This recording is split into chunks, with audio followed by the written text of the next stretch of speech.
Yo, when I spit bars in a rave, man, I go hard like Santan. Hello and welcome to another episode of Touchline Fracas. I'm joined this week by some happy fans, some sad fans. Wait, stop. Somebody's washing machine is doing a mazine in the background. I'm pretty sure it's Morayo. Okay, get that. Keep this in.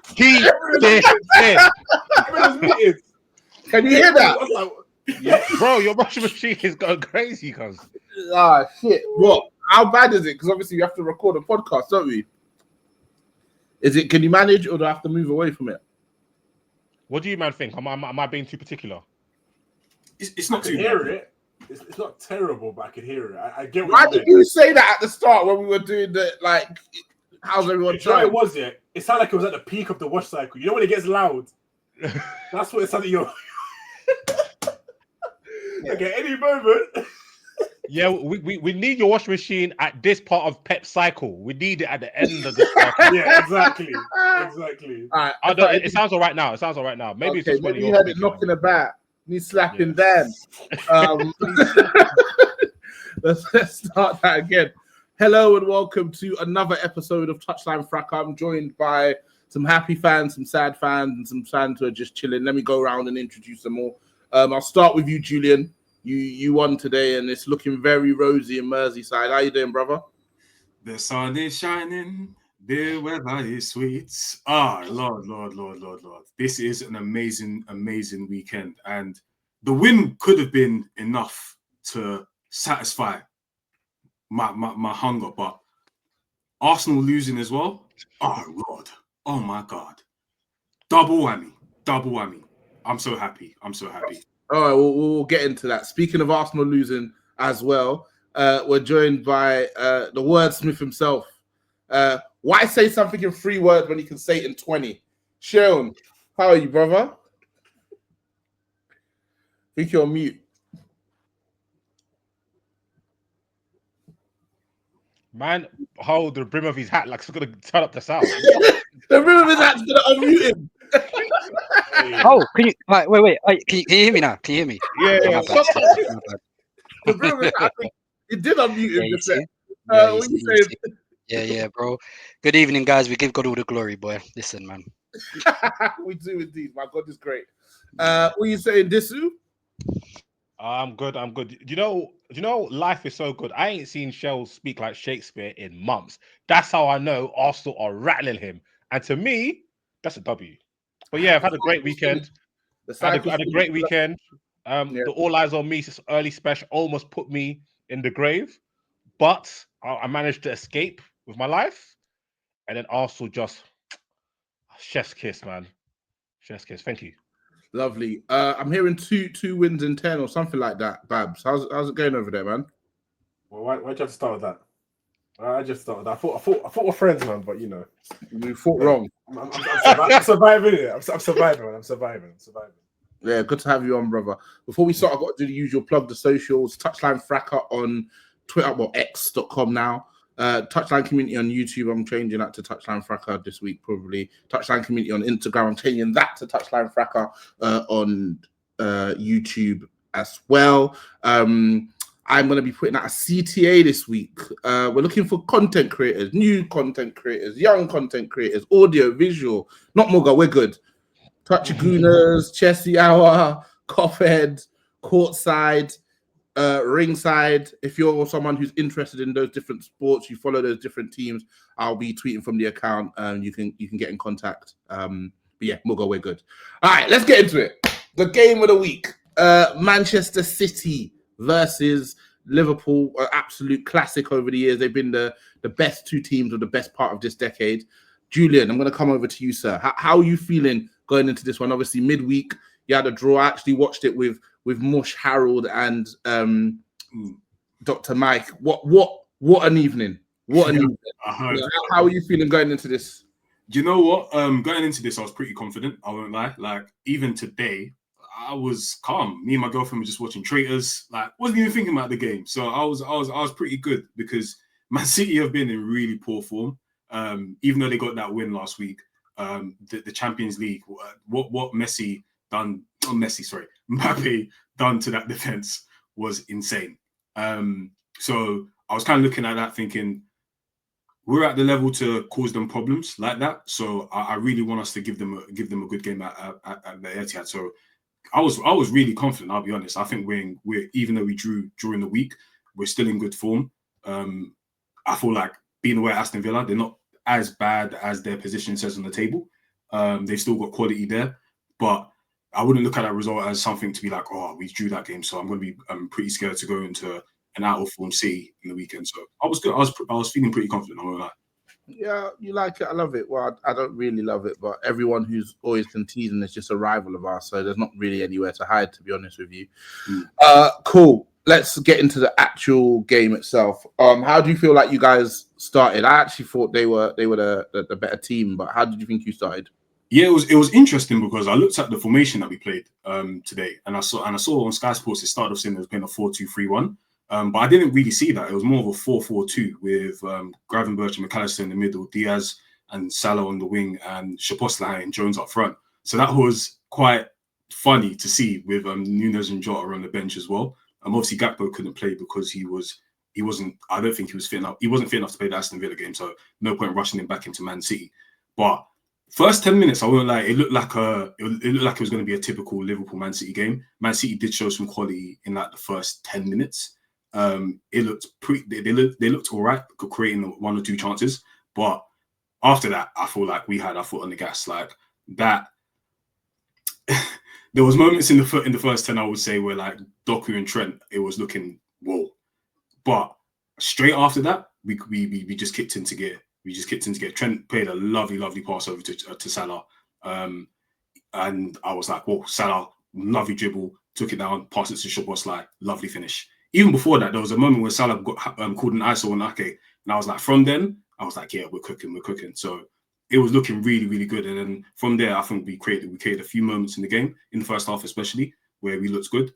And there was that Marmoush offside. I wasn't. It looked offside, so I wasn't too worried about it when it went. Underrated, he is. Hey man, you see what I mean? Underrated, fam. You know what I mean? The streets that take away go from him. You know what I mean? But no. He's a good player, man. Good player, but happy that goal didn't go in. And then sorry, I skipped ahead. I'm bugging. The first goal was the corner, even from McAllister. Sorry. Salah, yes. McAllister. That was a good, lovely worked corner. Lovely worked corner, because usually we're really poor at corners. So I was looking at that like, that's our first work corner in quite a while. You know what? Where I was watching it, the place I was watching it, because I don't use streams, I go to official establishments. They were saying that in the league, nobody had scored less goals from corners this season than you, which was staggering to me because I can't really remember any we scored. And then you go and do that. Arne Slot pulled that one out of the rabbit out of the hat, man. Yeah, I was quite surprised because normally corners are a dud for us. Like I don't know what's happened, especially this season. It just doesn't look like we're connecting more with corners. But that one was a well-worked goal. Salah. Oh, quick question. Sharon, how sick were you when you saw that corner routine get pulled off? I was like, bro, Nicholas Yeoman needs to go back into his playbook and dig up some new plays, because boy, I ain't seen man cook up anything like that, bro. Cool, I want your thoughts. I was sick when I saw that. Like, we're getting clever now. We're getting cute with it now, yeah. Cool. I like that. But yeah, no, lovely goal. Szoboszlai with a lovely, good pass, and Salah. I still think with that shot it would have went in without the deflection. I won't lie. It looked like it was going to drive him to the corner. But great goal, and 25 goals for Salah in the season. Boy, listen. We'll get onto the Salah prop. Assist records are going. Assist records. Chains are getting snatched. Lead cycle. Oh yeah. We'll get onto all of that. Chains will get getting snatched. We're looking at certain French spaghetti eating. Stay calm, brother. Stay calm, man. Listen. It's not me. It's the Egyptian guy in Liverpool, bro. I can't say much. I can't do much. But yeah, that was a great goal for Salah. And then Marmoush, we already talked about Marmoush offside goal. Second goal, Szoboszlai, can't lie. Props to him. Like, I think, especially I would say the last, since November, I would say, he stepped up quite a bit. Like, even today, he, like, at the end of the game, he dropped onto the floor. Engine, he's got an engine, man. I dropped on the floor with him. Bruv. I was tired as well. I was gassed out. Seeing him press, seeing him go forward, seeing him dribble, seeing him pass, threading through lines. Like, he looked like, even though he's a centre mid, he looked like a proper striker today, weirdly enough. Like, he looked really good. Like, he was so threatening. And I think defensively, we were so good as well. Like, even though Man City had that offside chance, like, we were so turned on. Like, Ibu, like, I think I screamed at my TV. Oh, there, yo. Hey, Pause, brother. Family men, Enough. family man. Enough. Don't say what's We so got turned to on. put down, man. This is enough, man. You've been running amok for this first 10 minutes. You're way too happy for my liking. You're way too happy for my liking.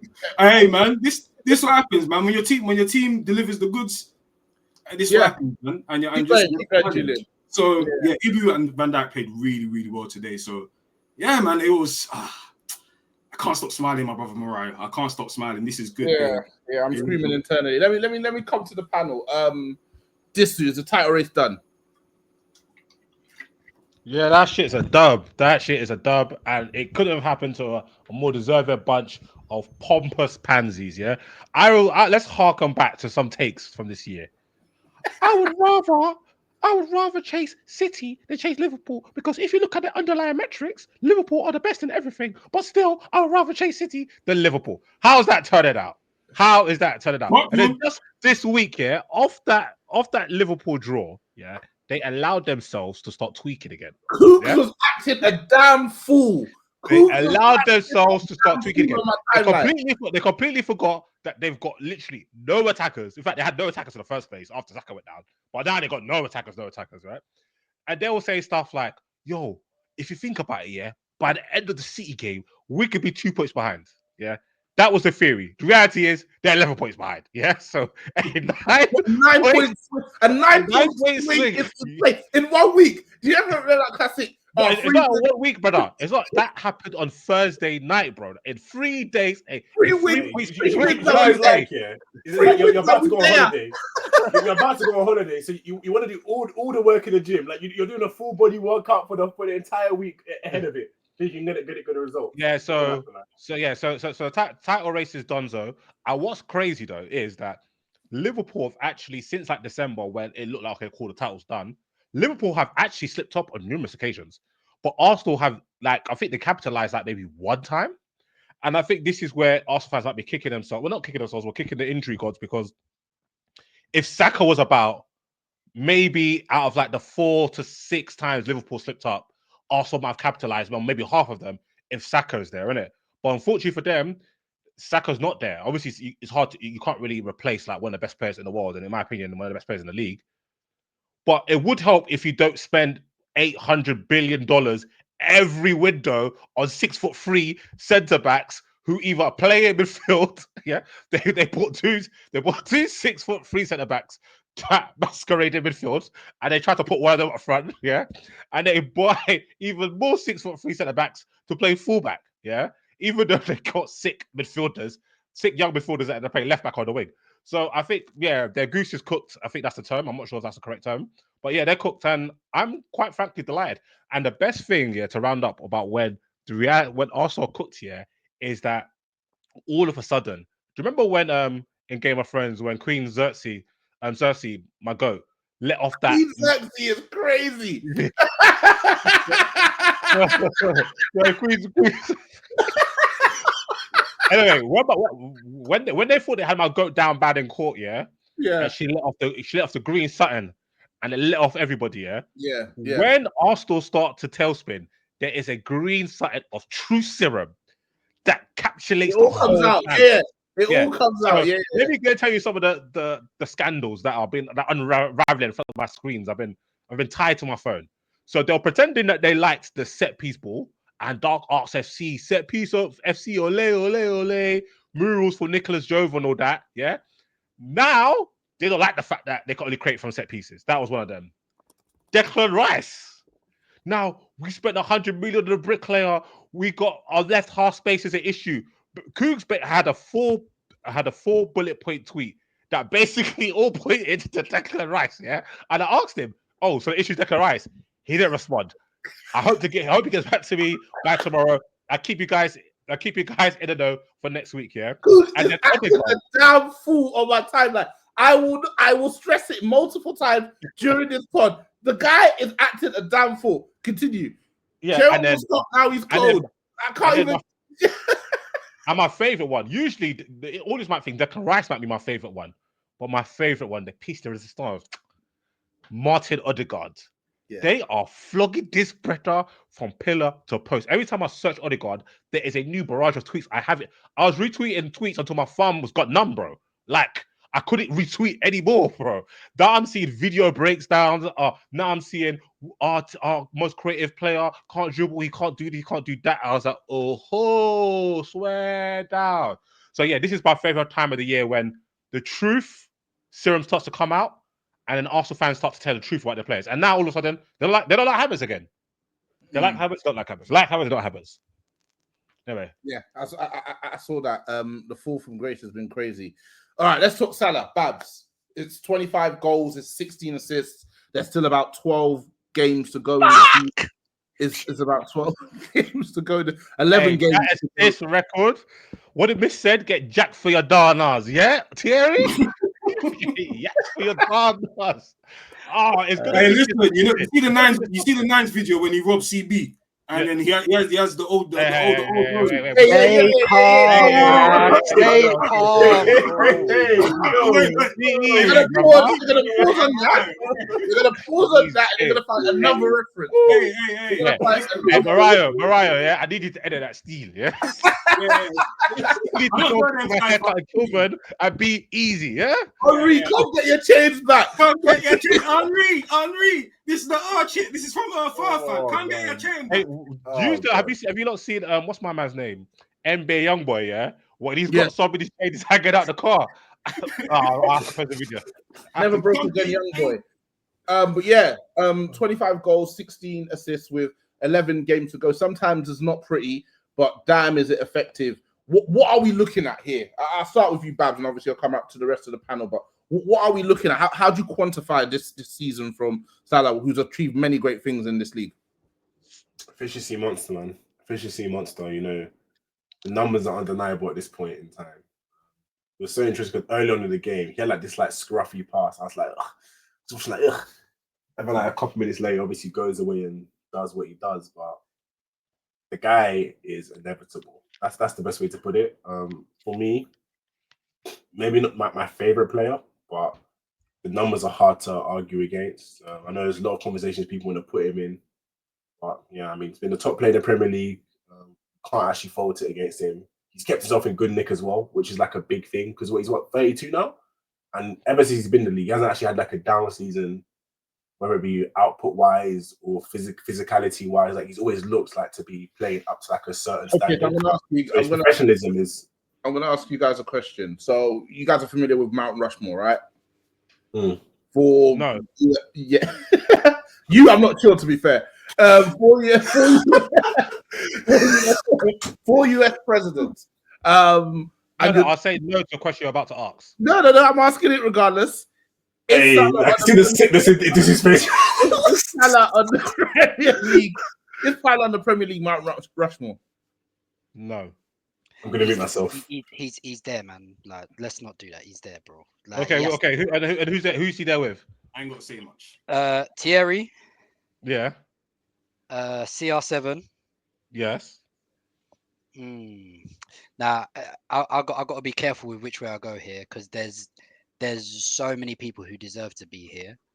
There's a player playing the Premier League. He played the same game today. That's ahead of him in the Premier League Mount Rushmore. So he played the same game as him today. So KDB, yeah. You're Yeah. saying, is it? Yeah, but I don't know. All right, do you know what? I might have to read. Let me think. Let me. You lot are bugging. I'll wait for you to finish because you lot are bugging. I might have to crash out because you lot. No, but listen, I hear you. No, you're not making me. No. Do you know why? Yeah, because I get cooked all the time in the TG group chat. Yeah, for being a drip and drown merchant. I love drip, bro. I will prioritize drip over anything, and I'm one of those. So I get it, but it's not even about drip though. See, this is see. When I start that, now people think I'm a Salah hater. Man have out achieved Salah. There's people that have achieved more in this league than Salah. Like, man are pretending like because man is crashing it now, and there's no other real top level players in the league apart from Haaland. Yeah, who Haaland might even catch Salah in goals like next year. Yeah, that amount of goals this guy's smashing. Yeah. In fact, has Haaland's won the same amount? Well, Haaland's already won more leagues than bro. Yeah. Well, he's going to equalize him this year. So in terms of like, there's players that have scored more goals than Salah. There's players that have been technically better than Salah. There's players that have had won more things than Salah. Have had more moments than Salah. So this Salah is a brilliant player, but I just feel like this thing where we have to, if somebody doing phenomenal things, we have to put them at the top table. It doesn't work like that, bro. Like this thing to me, this is insanity. Like putting Salah in the top 4 Premier League players of all time is actually insane. Like it's categorically crazy. There's at least 3 City players ahead of him. Let alone the Man United, Arsenal, Chelsea's, all that. Nah, it's crazy talk. So man having Salah over Gerrard? I would say Premier League Mount Rushmore. You got to consider a lot of positions in terms of like actual Premier League players. Like there's still like the guys like the Terrys, Rio Ferdinands, the Scholes, loads of people that have achieved more than Salah in the league. In terms of attackers, I would definitely put him up there, in my opinion. Really? Like, yeah, on the Premier League Mount Rushmore for attackers. But in terms of overall Premier League Mount Rushmore, there's man that's done too much. Like I would personally put Rooney in that Mount Rushmore as well. There's KDB, there's Henry. If you're one of them Yadars, like, and you really want to talk about goals, there's Shearer. But I'm saying Salah over Shearer by the time he ends his Premier League career personally. But in terms of all positions, I wouldn't put him there personally. But he's in terms of attackers, he's at that top table. Like in terms of top table for the Premier League, definitely. In terms of legendary status, he's at that top table, and his stats, everything just solidifies it. Like he's set so many records. I think he's gonna most likely be PFA Player of the Year this year, so that'll be 4 times PFA Player of the Year. So that's a record in itself. Wow. Yeah, it'll be 4 this year. He'll be 4 Golden Boots, 2 Playmaker Awards, Premier League. Like he's gonna have so much on his CV of Premier League. So it'll be really, really hard to deny him to be on that top of the table, if you ask me. I hear you, brother. Let's talk about another player on the other team and the other team in general. Phil Foden. He's a player that has been spoken about in detail, at length, ad nauseum on Touchline Fracas. Where are people with Phil Foden nowadays? I'm just glad people are being honest. I'll be totally real with you. Like I think it's been long overdue. I think the points have been made long time with Foden because ability-wise, the guy's got crazy ability. There's nothing he can't really do. He's got the ability to dribble, connect, combine, carry the ball, shoot from distance. But I think for a long time, and barring last season, a lot of people have spoken about his ability to consistently impact the game. And I think Disu made the point recently, like, right, we were talking about now KDB's on the downturn. This legit should be Foden's team. But I've lost count the amount of times I've seen Foden playing, and I just find him anonymous. I was watching the Madrid game midweek. I did not notice that brother one little bit. All of the big games this season, capped, done nothing to impress. I think he's been caught lacking consistently, and it's always, or you bought privilege where a little 5-game run, man would now start putting him on, pedestals against our that was nasty business when they did that. That was nasty business. Yeah, I hate it. After that Ipswich game, it was nasty. To piggyback the back of what Sean was saying, I agree with most of the points, but I think a lot of it is due to a misprofiling thing with him. I've never looked at him as this like David Silva. He's not a playmaker. Yeah. That's whatever profile he is. He's not performing like it this season. Pick a profile. I get that. But in terms of like actually stepping up and taking up a KDB mantle, I expect someone with like a lot more creativity and a lot more gal to do that. And I know a lot of people see him as like a playmaker, but for me, I've never really seen like that. I think for me, he's a goal scorer, but he's a final action player. I don't see him as a player that's gonna pick up the ball and unlock a defense. Try and get as many touches of the ball to get the other attackers into the game. I've never seen like that. So in KDB's downturn now, I'm not surprised that City look as toothless as they do, creativity wise. And I think a lot of City's alternative routes have obviously been get it to Savio, cross the ball and try and create back from that. But I'm not surprised that Foden isn't really coming up to the forefront, because he's the kind of player that you can obviously see even last season. The best of him was when you had KDB finding him, in the pockets.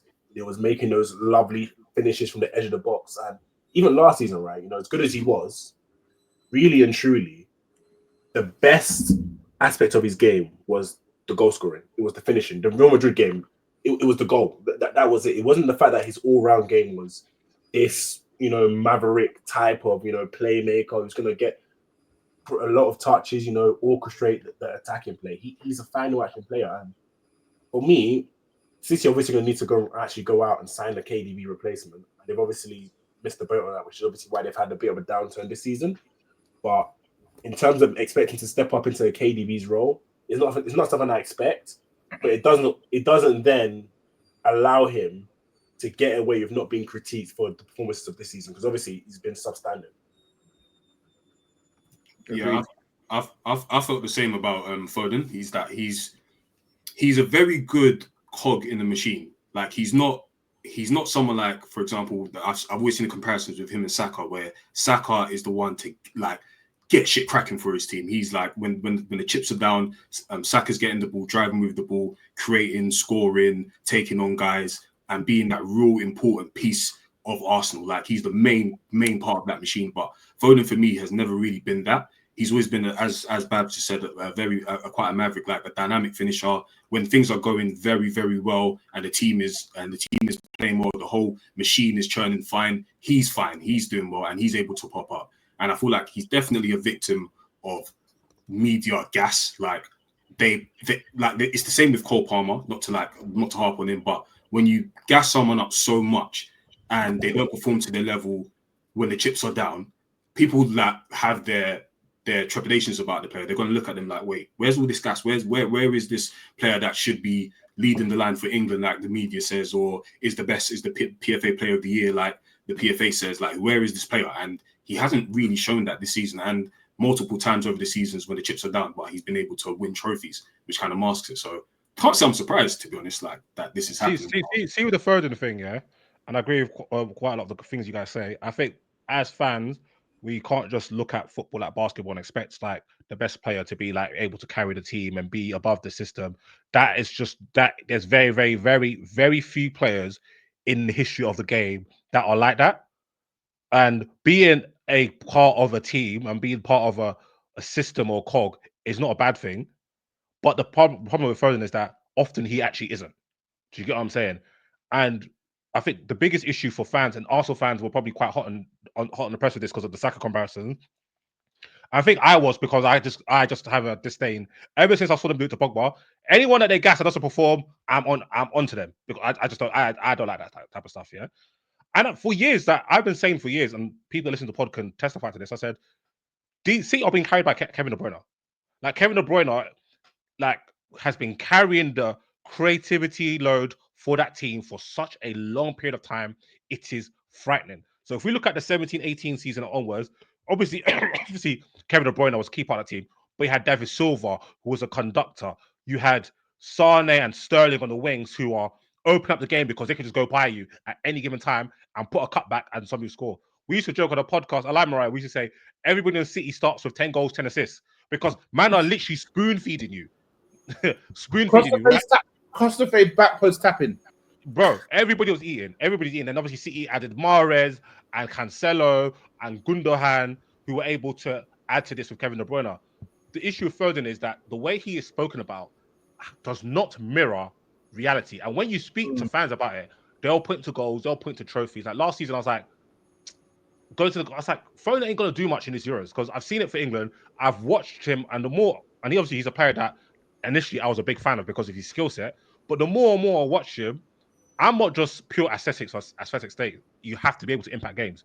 And watch him, like, he's not very impactful. He's a move finisher. He's a brilliant finisher, one of the best in the league. But if you're not giving him the opportunities to crack off multiple shots on the edge of the box, or get in behind, or get cutbacks, the game could pass him by. And yes, there's a game today, like shout out my guy David from Newspers Order. He said Foden appears in the pockets and they don't give it to him. Yes, that is true. I do see that. But the really good playmakers in the league, the really good people that play in that half space, they don't let that happen. They go get the ball. Whether it's whether it's Kevin De Bruyne, whether it's Maddison, whether it's Odegaard, even when Odegaard's thinking, he'll still go and do that. Whether it's Bruno Fernandes, these type of players, they will go and hunt the ball because they can't allow the game just to pass them by. Doesn't mean they're going to go and impact it, but they just won't allow it. Foden will just watch teams just push City out wide all game, and then now the bird is now on Doku, Savinho, Grealish to do something from a wide position. Right. When Foden can't receive the ball in the half space and do stuff because he's not going down to see the ball. So, yeah, it's not. It doesn't not to say that he's a bad player, but we got to be real. He's actually viciously overrated because how many other players can actually perform as inconsistently as he does and get the same ratings? Like people, Carragher said he's England's Zidane. That is a despicable statement to make. An actual despicable. I want people to watch a Zidane comp and then go read a Carragher article, and you will want to vomit. Do you get what I'm saying? Like Foden is a good player, and he was 21, 22 a few years ago. That can't wash anymore. At the end of the day, you are who you are. He's been at City for how many years playing as a first team player? Like what, 5 years now? We've had one quality season from him. So why we can't? He can't. He's not a top player. Just simple as you can't. Yeah. And especially now that KDB's cooked, you can't do shit. Bernardo can't do shit. Grealish can't do shit. Nobody could do shit. We'll put the spotlight on a few of them guys, yeah. Yeah. And I think the reality on top of that, yeah, is if he was who he was supposed to be, they won't, because City are probably gonna go for a big rebuild in the summer, right? Probably, you know, we're looking at Bernardo cooked, KDB cooked, Gundo cooked. Those have been, and that's fine, right? Because they've been the mainstays for City over the last decade. So cool, like it was always going to happen, like eventually. If I'm Foden, I should be looking like, boom, I'm going to be one of these guys to take up the mantle here, to be the main piece going forward. But I'm sure they're going to be looking at guys like Wirtz, obviously not Musiala, signed a new deal, but guys of that ilk. I don't think that reflects well on Foden personally. Do you know what I mean? So, because to your point, if you're the main guy, you're not going to be looking to be a side piece. He should be looking to be the guy who the team's based around, and I don't think he's ever going to be. But the thing is, he doesn't even have to be. He's just got to be good. Yeah. Like, you don't have to be good. You just be good, bro. Like Haaland's there. You get what I'm saying? Haaland's there. When you play with Haaland, you know 40 goals in a season, put that in the bag. Self-checkout, you're good. Do you have to chip in with your 15 to 20? That is your job. Even if you're not going in a half space to do the creativity, like Seun said, that in my opinion, he should step up because he has the ability to do so. Even if you're not doing that, get your shots off. Get drive towards goal or do this. And the thing is, we used to see him drive towards goals. We don't even see him do that anymore. It's just a lot of cowardly football. I don't even like to use that term. Right, man. We were saying when he was coming through, Pep's holding him back. He's ready. Pep knew, fam. Pep said he's not that. He's nice, but he's not that. Trust me. He's not that, bro. Trust me. So City are 20 points off the top. Obviously, everyone's anticipating a big rebuild. KDB, I released multiple swans during that game. There was a period in the second half where he trapped back and he tackled the person, but then it went out for a corner. And he was just looking at them like, allow me, bro, man. Make it a throw on the guy. It's a corner, bro. That was like watching an old championship boxer. Just saw boxer for the sake of it, and he's just getting bundled over by some bozos, bro. Stop! He's already dead. I was like watching AJ versus Warfam. I can't lie, it was sad, man. Like the CTEs, you can just see Kevin. Yeah. Fuck that brother, bro. The evil he's done is enough, man. I'm tired of him, bro. man. I don't ever like seeing him like this. Like just don't play him, bro. I don't like seeing him. Even look, he's got like. I was like, why is McAtee not playing at this point? Like, really good, talented young player. Bring him on and let him start to get some minutes. And he brought him on 5-10 minutes after I was thinking it. So, barring any sort of mishap, I think title's yours, Julian. We're 23rd of February, and you're looking in good nick. Yeah, man. Of course. At this point, one hand on the trophy, bro. These Arsenal guys, biggest pretenders. I wasn't worried at all. As soon as City fell off, come on, man, it's Arsenal. Come on, lads, it's Arsenal. There's no need to be scared, no need to worry, no need to stress. We knew somehow, some way. It's that what that famous quote says. Why argue with an Arsenal fan when you can just wait? And you just waited, and they just bless you with their lovely favors of just. Man, about to do a 3-peat of coming second. Crazy! It's so mad that you see that tweet of Declan Rice saying, "Oh, that West Ham fan I was trolling saying, oh, this is Declan Rice's last professional trophy." It's still banging off 3 years later. Come on, man! Not even a light FA Cup, League Cup to Come on, man.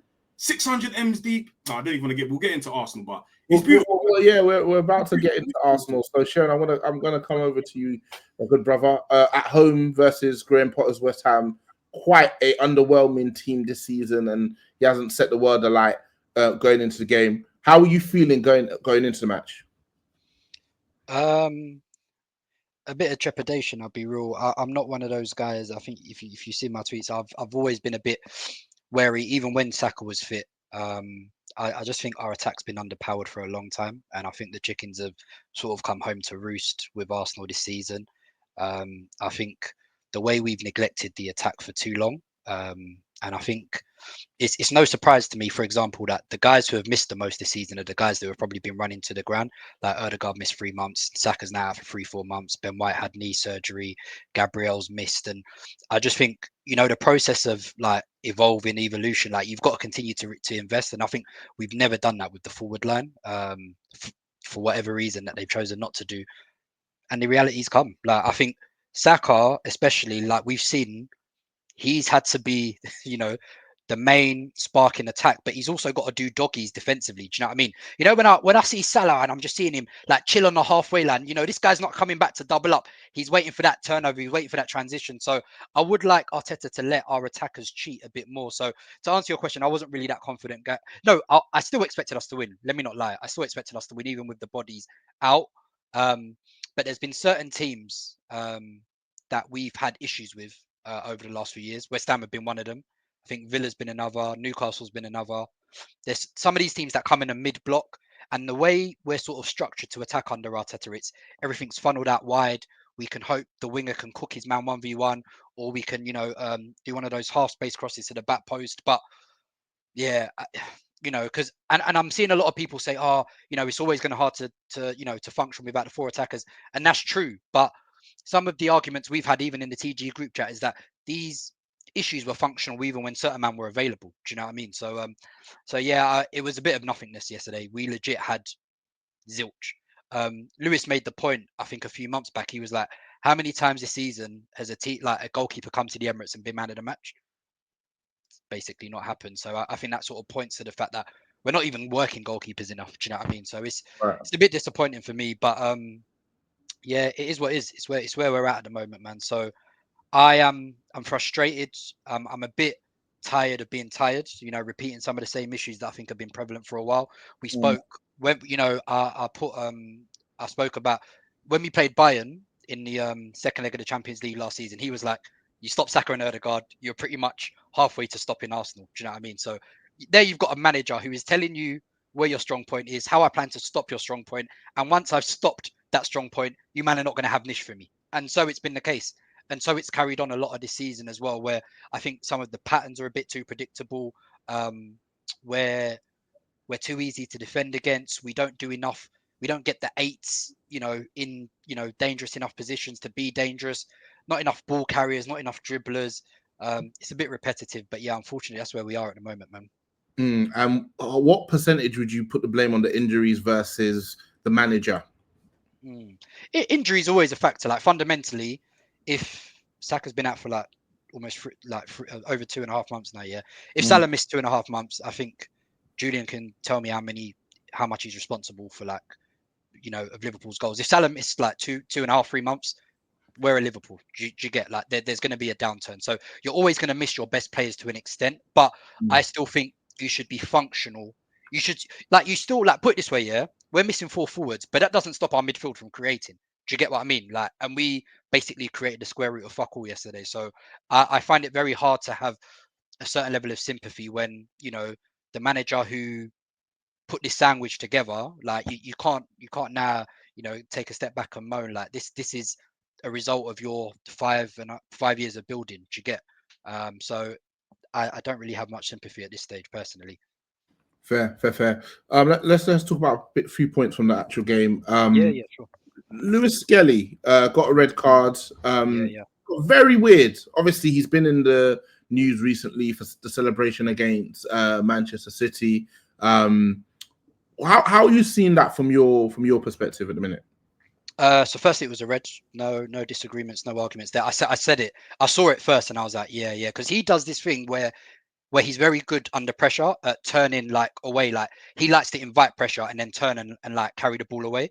But you didn't realize that it was Kudus like behind him, you know, and Kudus is hella strong. So and he unfortunately made a mistake and he got robbed of it and he dragged him down and it was a deserved red card.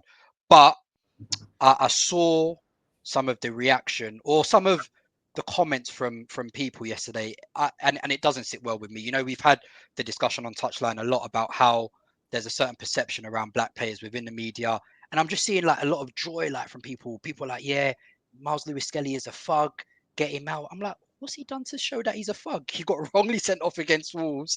He cheekily mocked Haaland after Haaland was telling us to stay humble.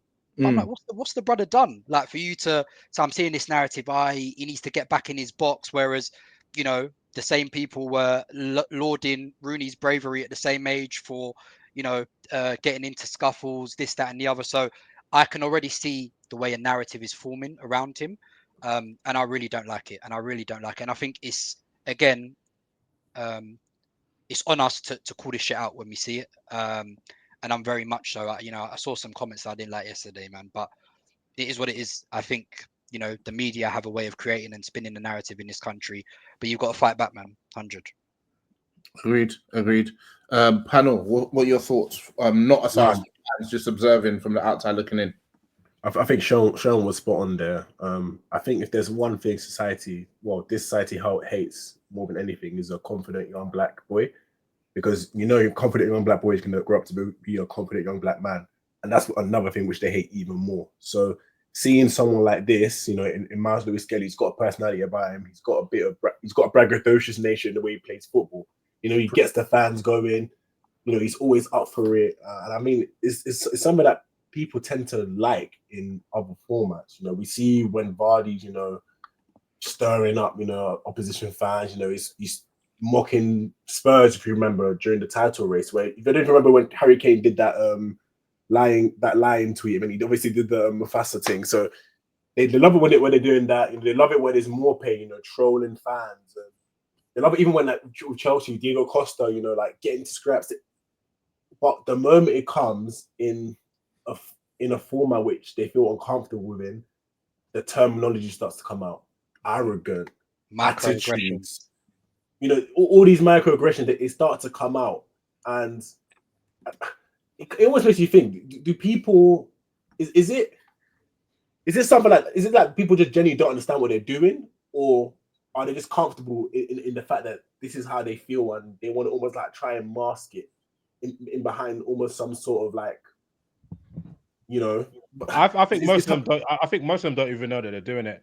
Yeah, it's weird. Because like even like Jamie Carragher, when somebody posed like a clear correlation, he was like, "Oh, it's just different type of shit." And the one thing that we haven't spoken about the Lewis Skelly thing is the weird ass football Twitter, and I see actual black football fans joining in, doing like the jokes that like that's what makes it worse, man. You should know better. Like knife crime and people gang related stuff, and to get laughs. And what I just don't understand is that, like, as a man, are you that washed that you have to kind of degradate your own people so people can laugh at you, so you can get endorphins from random other men laughing? Like, is your life really that pathetic? Like, the amount of cooning I'm seeing is actually crazy. Like, you control your rival fans' players. Like, you can diss them. You can, like, do all that. Like, that's part of the football banter, and it's part of why we love football. But when you're doing it along racial lines and it's an actual black person, it's crazy. And the fact that a lot of these people are, now you get even like Asian fans or white fans doing similar stuff, and they feel comfortable to do it because it's co-signed by their fellow followers who do the same thing. They feel empowered by it. Yeah. So bare people used to laugh at all that Sancho stuff. Like, man ain't laughing now that was happening to like Saka and Lewis Skelly, or when it was happening to Maino. Like, it's just not cool. I just don't understand. I don't understand why man can't put football rivalries to the side. I'm seeing some Arsenal fans rightfully being upset about it, and then people are searching their tweets showing them doing the same thing to other black players from other football clubs. So like, when you can't even separate football rivalry from this type of stuff, to me, you're just washed. Like, the game's never that deep.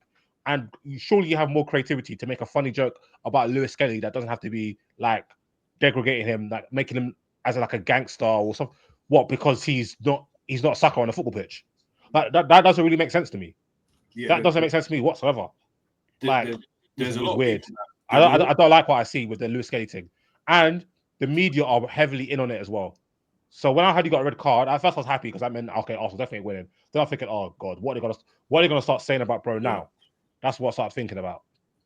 There's definitely a misunderstanding of the correlation between these jokes and like how it impacts us on like a macro level. Like these same people that are making these jokes, especially some of these black people that just want, as Disu said, like quick endorphins and a quick rush from the retweets and likes that they get. They don't realize like these type of things affect the perception of black people when you embolden people by also laughing along and playing along with the stereotypes and even perpetuating the stereotypes. Like it's like even when there was like other examples of like, for example, that there's that joke video where like the kid is getting arrested and people are like, oh, Mainoo's performance from this weird. Like, it's just weird. Like it's getting to the point where I'm like, all right, cool, there's jokes and there's laughter and like cool, I get it, but you have to understand that there's actual consequences for jokes like this. Like, yes, of course, take the piss and have your agendas of players that you don't like and have players that you know have an agenda against. But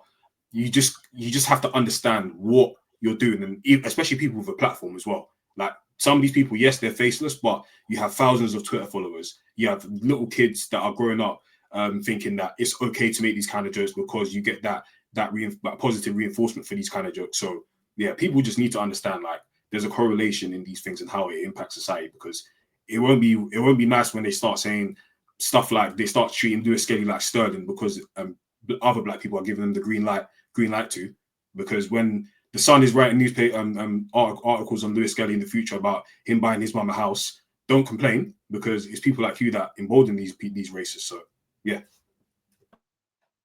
Yeah, I think we have to continue to do what we do now and what we've always done, which is counter the narratives. They're very low hanging fruit, and you know what football Twitter is like. A football X, I think it is now, very toxic place. Let's come on to a interesting player who's having an interesting time. It'd be wrong if I didn't come to you, Disu. Martin Odegaard, you've basically why are you coming to me for this one? You've paid off your mortgage with this one. What?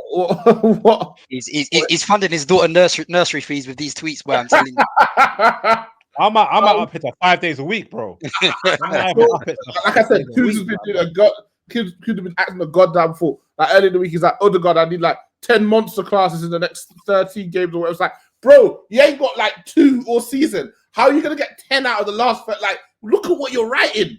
Now he needs 10 in the next 12, and then he'll get to the stage where he needs 10 in the remaining 5. And it's like, there's now not enough games for the amount of monster classes that you need from bro. Yes, just again yesterday, just a non-entity. Seun, what the hell is going on? he's thinking out the gaff. that's the harsh reality of what we're seeing. He's not been good. He's not been good at all. I do have slight sympathy just because I've always said I think he's a point of failure within the team, and it's the manager's fault because again everyone knows how we attack. The manager's got the Odegaard past the opponents. No, he's thinking. I'm not defending that, but at the same time, I think we should have. Be careful, bro. Be careful. No.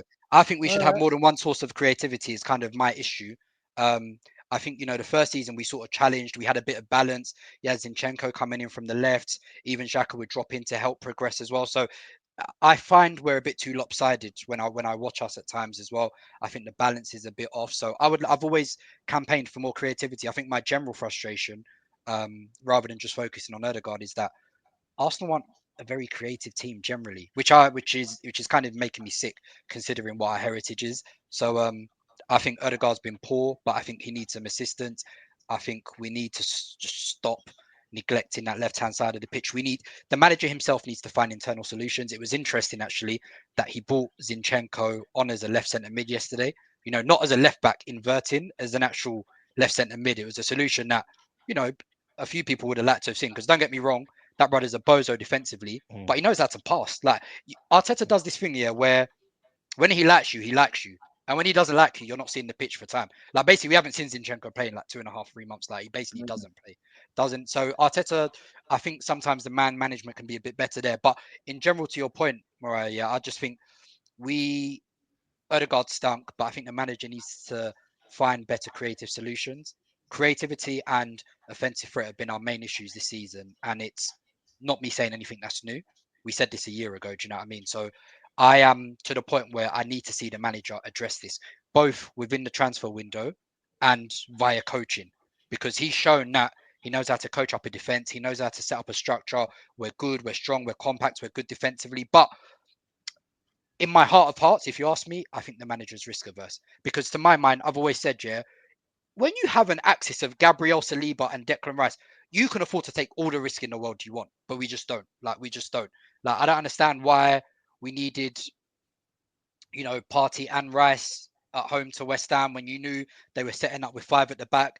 West Ham had no ambition to attack, but yet somehow we still managed to lose that game contrived to lose that game 1-0. So I think, yeah, player stunk. He needs to do more. He needs to do better. But the onus is also on the manager to find better solutions, and I don't think he has. So he's culpable, and he's got to hold that. Fair. Disu, you look like you've got some thoughts to add. That was quite despicable from Shell. You got asked a question about Odegaard, and he spoke about Arteta for 90% of that. But don't worry, audience, I'm going to give you what you came here for. I work in corporate communications for a reason, brother. Yeah, they ain't washing with me, brother. I'm to work for that. Anyway, Odegaard, as some might say. Where do I start? Okay, let's start with some key points for the game. Two things that literally made me bellow with laughter. Bellow from my soul. One, Arsenal losing 1-0 in about 50-something minutes. This is set piece, yeah? There's Saliba back, and then there's everybody in the box, yeah? The left-hand side. Arsenal set piece, ole. This is probably where the camera pans to Nicholas Jovas, where he gets his 5 minutes of fame, that bozo, little camera whore. Odegaard cuts the ball back to Saliba, and then Saliba's like, why the fuck did you give it to me? And then the ball comes back to Raya. And I laughed my head off. I said, "Yep, they're gonna hate that one." And another time, it's a counter attack, yeah.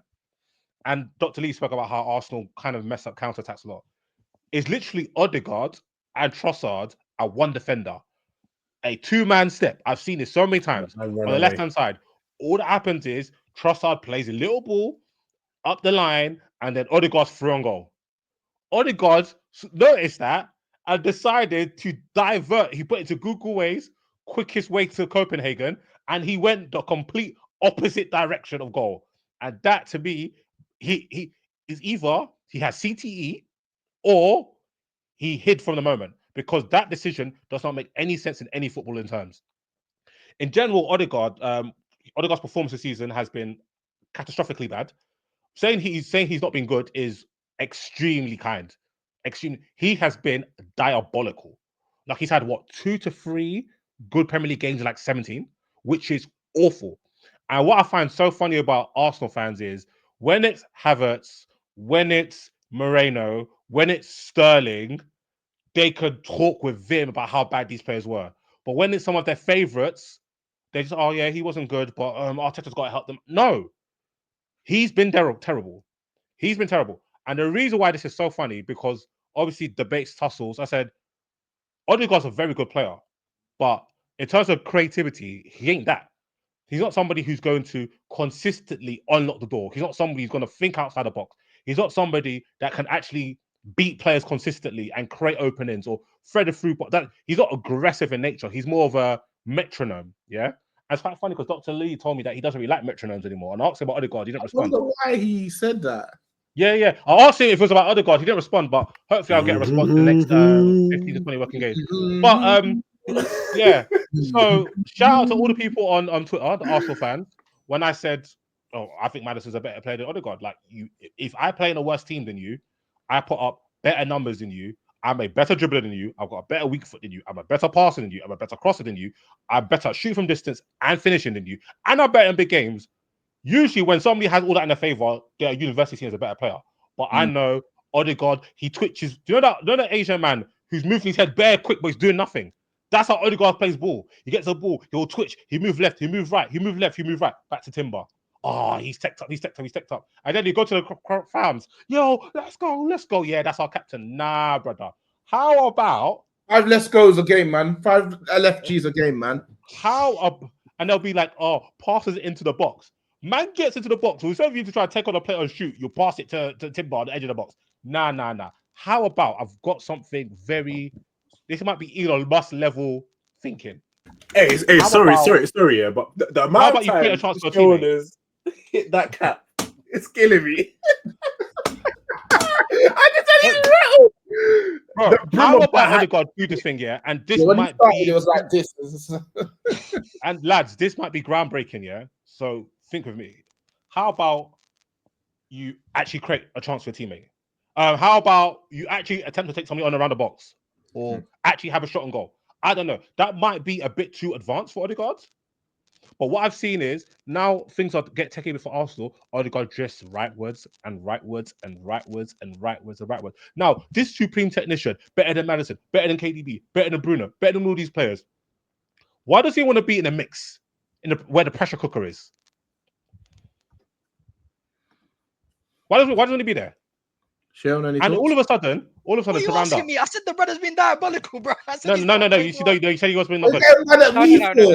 Why are you getting mad at me for? That's what I said. And a quick question and a quick thing. I want the audience to think about this. Yeah, maybe one of Saka's greatest accolades is making people think Odegaard's sick, because all bro was doing was passing to Saka. That is all bro was doing. Don't do that. He's been...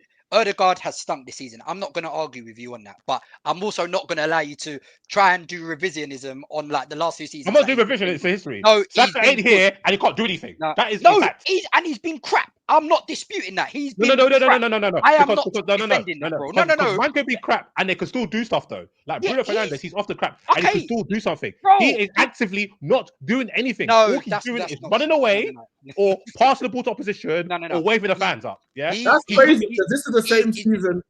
Go on. This is the same season that Babs came on a pod and told me he's never seen anything like this. Bro, you know what? Yeah, I had it noted down. I was actually going to speak about that. About what? About what? Wait, what did I miss? No, I said this same season. Babs came on a pod and came and said, "I've never seen anything like Odegaard. This is football." So I'm confused. Do you know what it was? It was that Aston Villa game early on in the season. One of the few good games where I was like, you know what? Yeah. You weren't even good against Aston Villa. What are you talking about? No, you know what? Yeah, he was kind of good. You got a 5 to 10 minute segment where you were just you weren't good. He weren't good against Villa. You weren't good against Villa. The game early in the season.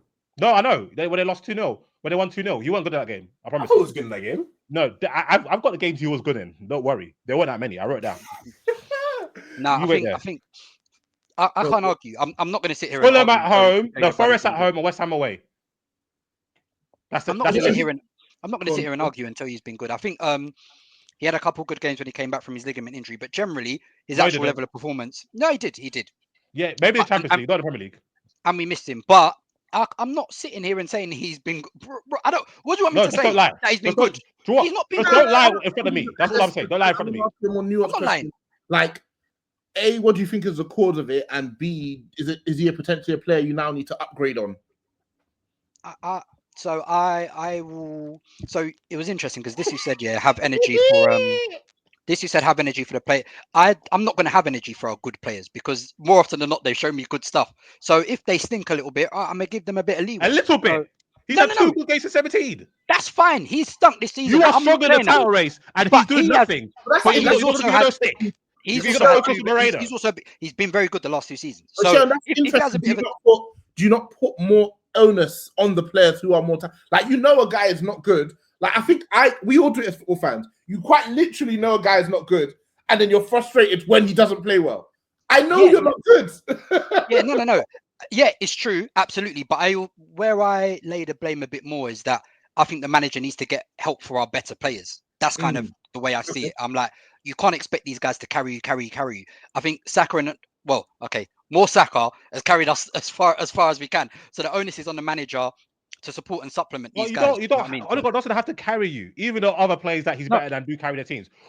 Well, how about play like good? Yes, I'm, and I've said yes. I'm not No, no, no, no, arguing with no, no. you, bro. What are But you this- saying? this- I'm not no, arguing with you. no, no. I'm telling You you, lot it's can't do this to me. You lot can't. I promise do you lot what? can't do this to me. Do what? I'll tell you What what am I we're doing. doing?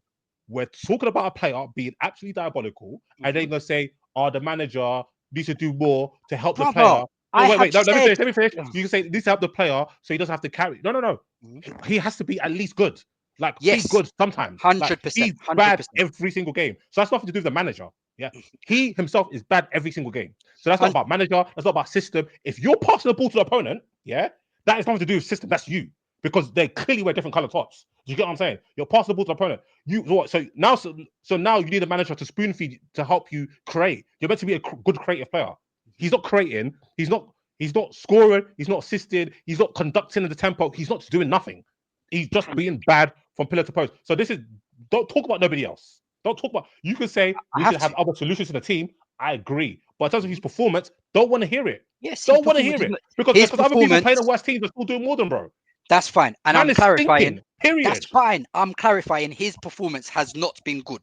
It has been No, crap. don't say It not has been been good. diabolical. Don't say Is not that been what you good. want? It's been diabolical. Then is that what you want to hear? Diabolical, I'll accept. Are you happy now? I hope they increase your nursery fees. Anyway, let's Bro, Odegaard is funding it, bro. Odegaard, and remember, these man was saying, "Oh, it's because Odegaard had a new baby." I've never heard that in my life. I have never in my life. Shell was cooking something up a few weeks ago. Like, oh yeah, I've seen Odegaard. You know, as a father, he ain't slept in weeks. I was like, yeah, is that what you're doing, Shell? Odegaard Yeah, is a millionaire. He ain't you. Odegaard could literally build a nursery in his own house if he wanted It's to. true. Yeah. He- What man thinks Odegaard is making Cerelac? Could we be fucking for real? Now I'm hearing man talk about Odegaard's going vegan. So now we've got dietitians in colony. Here's my last question, because obviously you've spoken about the players, you spoke about the injuries, you've spoken about the manager. This is the best you've been in a long time. Do you have any doubts about Arteta? If he can get you over the hill, is he the man? Do you need to get somebody who's going to win you that title, or do you still have faith in the gaffer? So I've seen man that are saying like, you know, they're done with the manager. I'm not there, but I understand the frustration, right? 100%. And I also have some of those frustrations, right? But a manager that's also got us the challenge 3 years in a row. I'm gonna give him a bit of rope to hang himself before. So for me, where he needs to show more is what I said earlier in terms of getting better in terms of internal solutions, getting us better in terms of how we can consistently create from open play, adding more firepower up top and not just being reliant on legit the Halem boys to bail you out. So I'm gonna give him rope. I'm gonna see what he does this summer. But next season the pressure's on. And I think a lot of people, because he's had time, and I understand the frustrations of those that say he's had time. And obviously we were coming from a solid base, right? So we had no like unnecessary turnover, and we've got loads of money, you know, to spend. But we chose last summer to focus on PSR sales, which is fine. Well, it's not really fine because now we're in a position where we still lack in attack and we still lack, you know, creatively outside of a couple players. So I think the onus for me, yes, the manager has to find the internal solutions to improve us creatively, and we need to recruit proper forwards in the summer. Like, put it this way, if we don't recruit proper forwards in the summer, then yeah, then I'm out. Because I already said from when we got knocked out by Bayern in the Champions League last summer, we needed to do X or Y. We haven't done X or Y. We're still in a position saying that we need to do X or Y. So when you're having a summer window where you don't address it, a Jan window where we don't address it, you know, we've had a good 12, 18 months of bemoaning similar issues. So I will give him time, but I understand the frustration. I understand the frustrations of those that are not fully on side anymore. Fair enough. Nice one. Thank you, Sharon. Let's go to the Saturday 12:30 early game. All eyes on me. Manchester United go to Goodison Park. David Moyes versus his former employees. High flying Everton versus a low walking Manchester United. Ended up being an entertaining 2-2 cliche game of two halves. Disu, how are you feeling going into that one? Shout out to the Mugger family. We were predicting nothing but doom in this game. I rightfully predicted that Doucouré would score, so I'm a bit annoyed I didn't put some money in there. I'm not much of a gambler, but that could have been a nice little earner for me.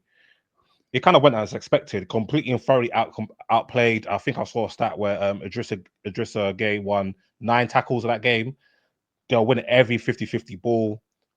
They were playing through us with ease. We had really nothing outside. A couple 1-2s down the left to get Dogu some action. And I was like, yep, we are well and truly thoroughly cooked. And I was like, okay, we actually might hold. I think we lost to Everton like 4-0 a few years ago. I'm not sure if you remember this when we all went to Bodine's after the game. We might have been 3 or 4-0. We lost to Everton. So I was thinking, oh, we actually might hold a 4-piece to Everton, which is just, yeah.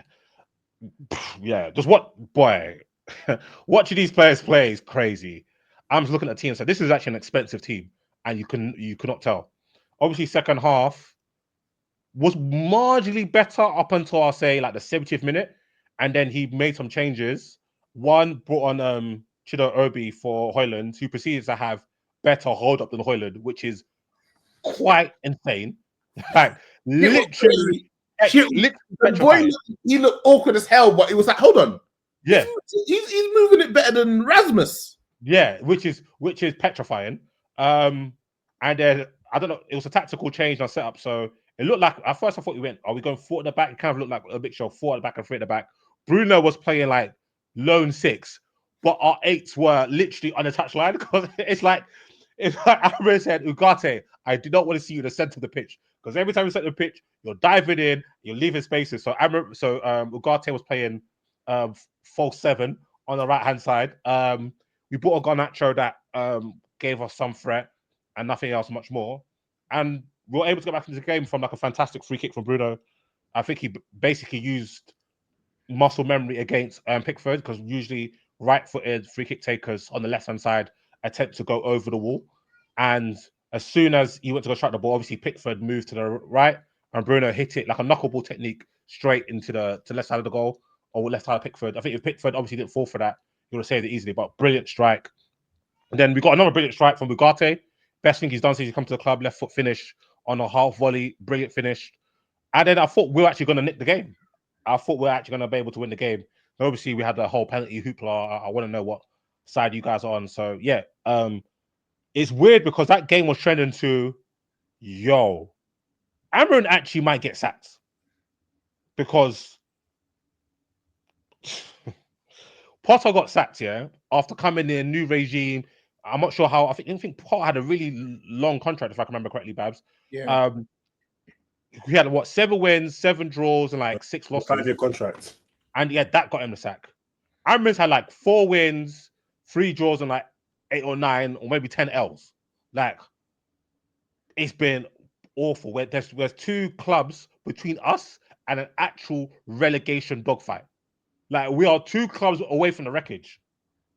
This is insane. So, yeah, I still think the late draw and heroics kind of paper over the cracks of another awful performance.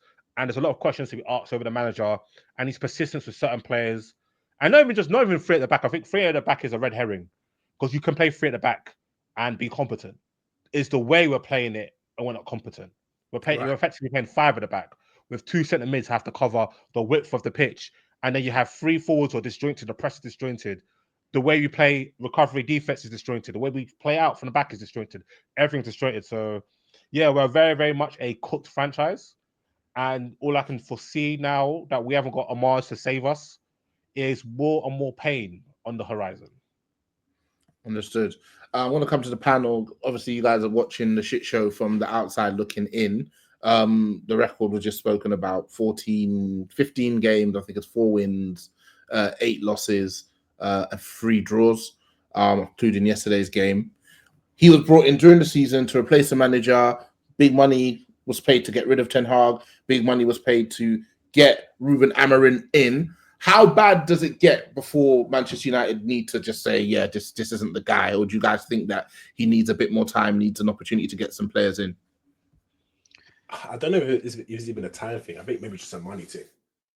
You know, sometimes, you got through halfway through the month, you've blown the bag, you booked a holiday, you've done a couple of things, and now you got a couple of things to spend money on. And I don't know if you guys have the money to even sack him at this point in time. I think for me personally with Amarin, it was an unknown entity coming in, so I couldn't really judge him. I didn't really know much about him. And what I've seen so far, he seems like the kind of guy he talks a good talk, but in terms of actually backing up on the pitch, I've not exactly been impressed. I think there's definitely a lot of tactical rigid. Like he's quite tactically rigid as well in his ways. Like he doesn't really adapt to his players, which I get. Some people are like, you want to see a manager come in and impart their way of playing because a lot of the players you're going to eventually want to get rid of. But the truth of the matter in football is we know that it takes a long time to get rid of these players anyway, as it is. So you almost need to have like a bit of a balance between playing your own way, but also playing to the strengths of certain players. I don't really like the way he's treated a couple of players, namely Rashford. I think that's obviously been a club thing. I think that's definitely come down from the club. They've obviously cascaded down that message and been like, okay, you know what, you're going to get rid of him. So that's how it is. But in terms of like the tactics, the way you guys play, it's quite boring, it's quite tepid. I'm not really that impressed. I don't think he's going to get sacked. He's probably going to get the summer window to get some more players in. But yeah, I mean, it's just a bunch of mid, Yeah, I struggle. I've never I'll admit, like my bias, I've never been a fan of like back three formations. So I really struggle with it generally. Same. But But the question then is, Sean, Same. sorry to interrupt you. Do you think it's back three, or do you think there's more to it? Like, you see the way I view football, yeah, is how I think it's a lot easier to build certain but anyway, this is just my viewpoint, yeah. So like I think it's easier for certain players to adapt and to learn certain things when you build with a back four. Maybe I'm, like I said, I'm being biased here just because it's the way I view football generally, but I think there is too much specificity needed to get a back three to work. Like you need like if you think about like when Conte was at Chelsea, for example, right? Like and how many like the specifics he needed to get that system to work. And then what happens when he gets sacked? You've got loads of players on your roster who the next manager might not want. When I look at United, and obviously I think I do feel a bit sorry for Amarim, right? Because you man gave Ten Hag how much money? You gave him a new contract and allowed him to spend how much in the summer. So there's a lot of players at United that haven't been there a long time, but are obviously already not fit for purpose.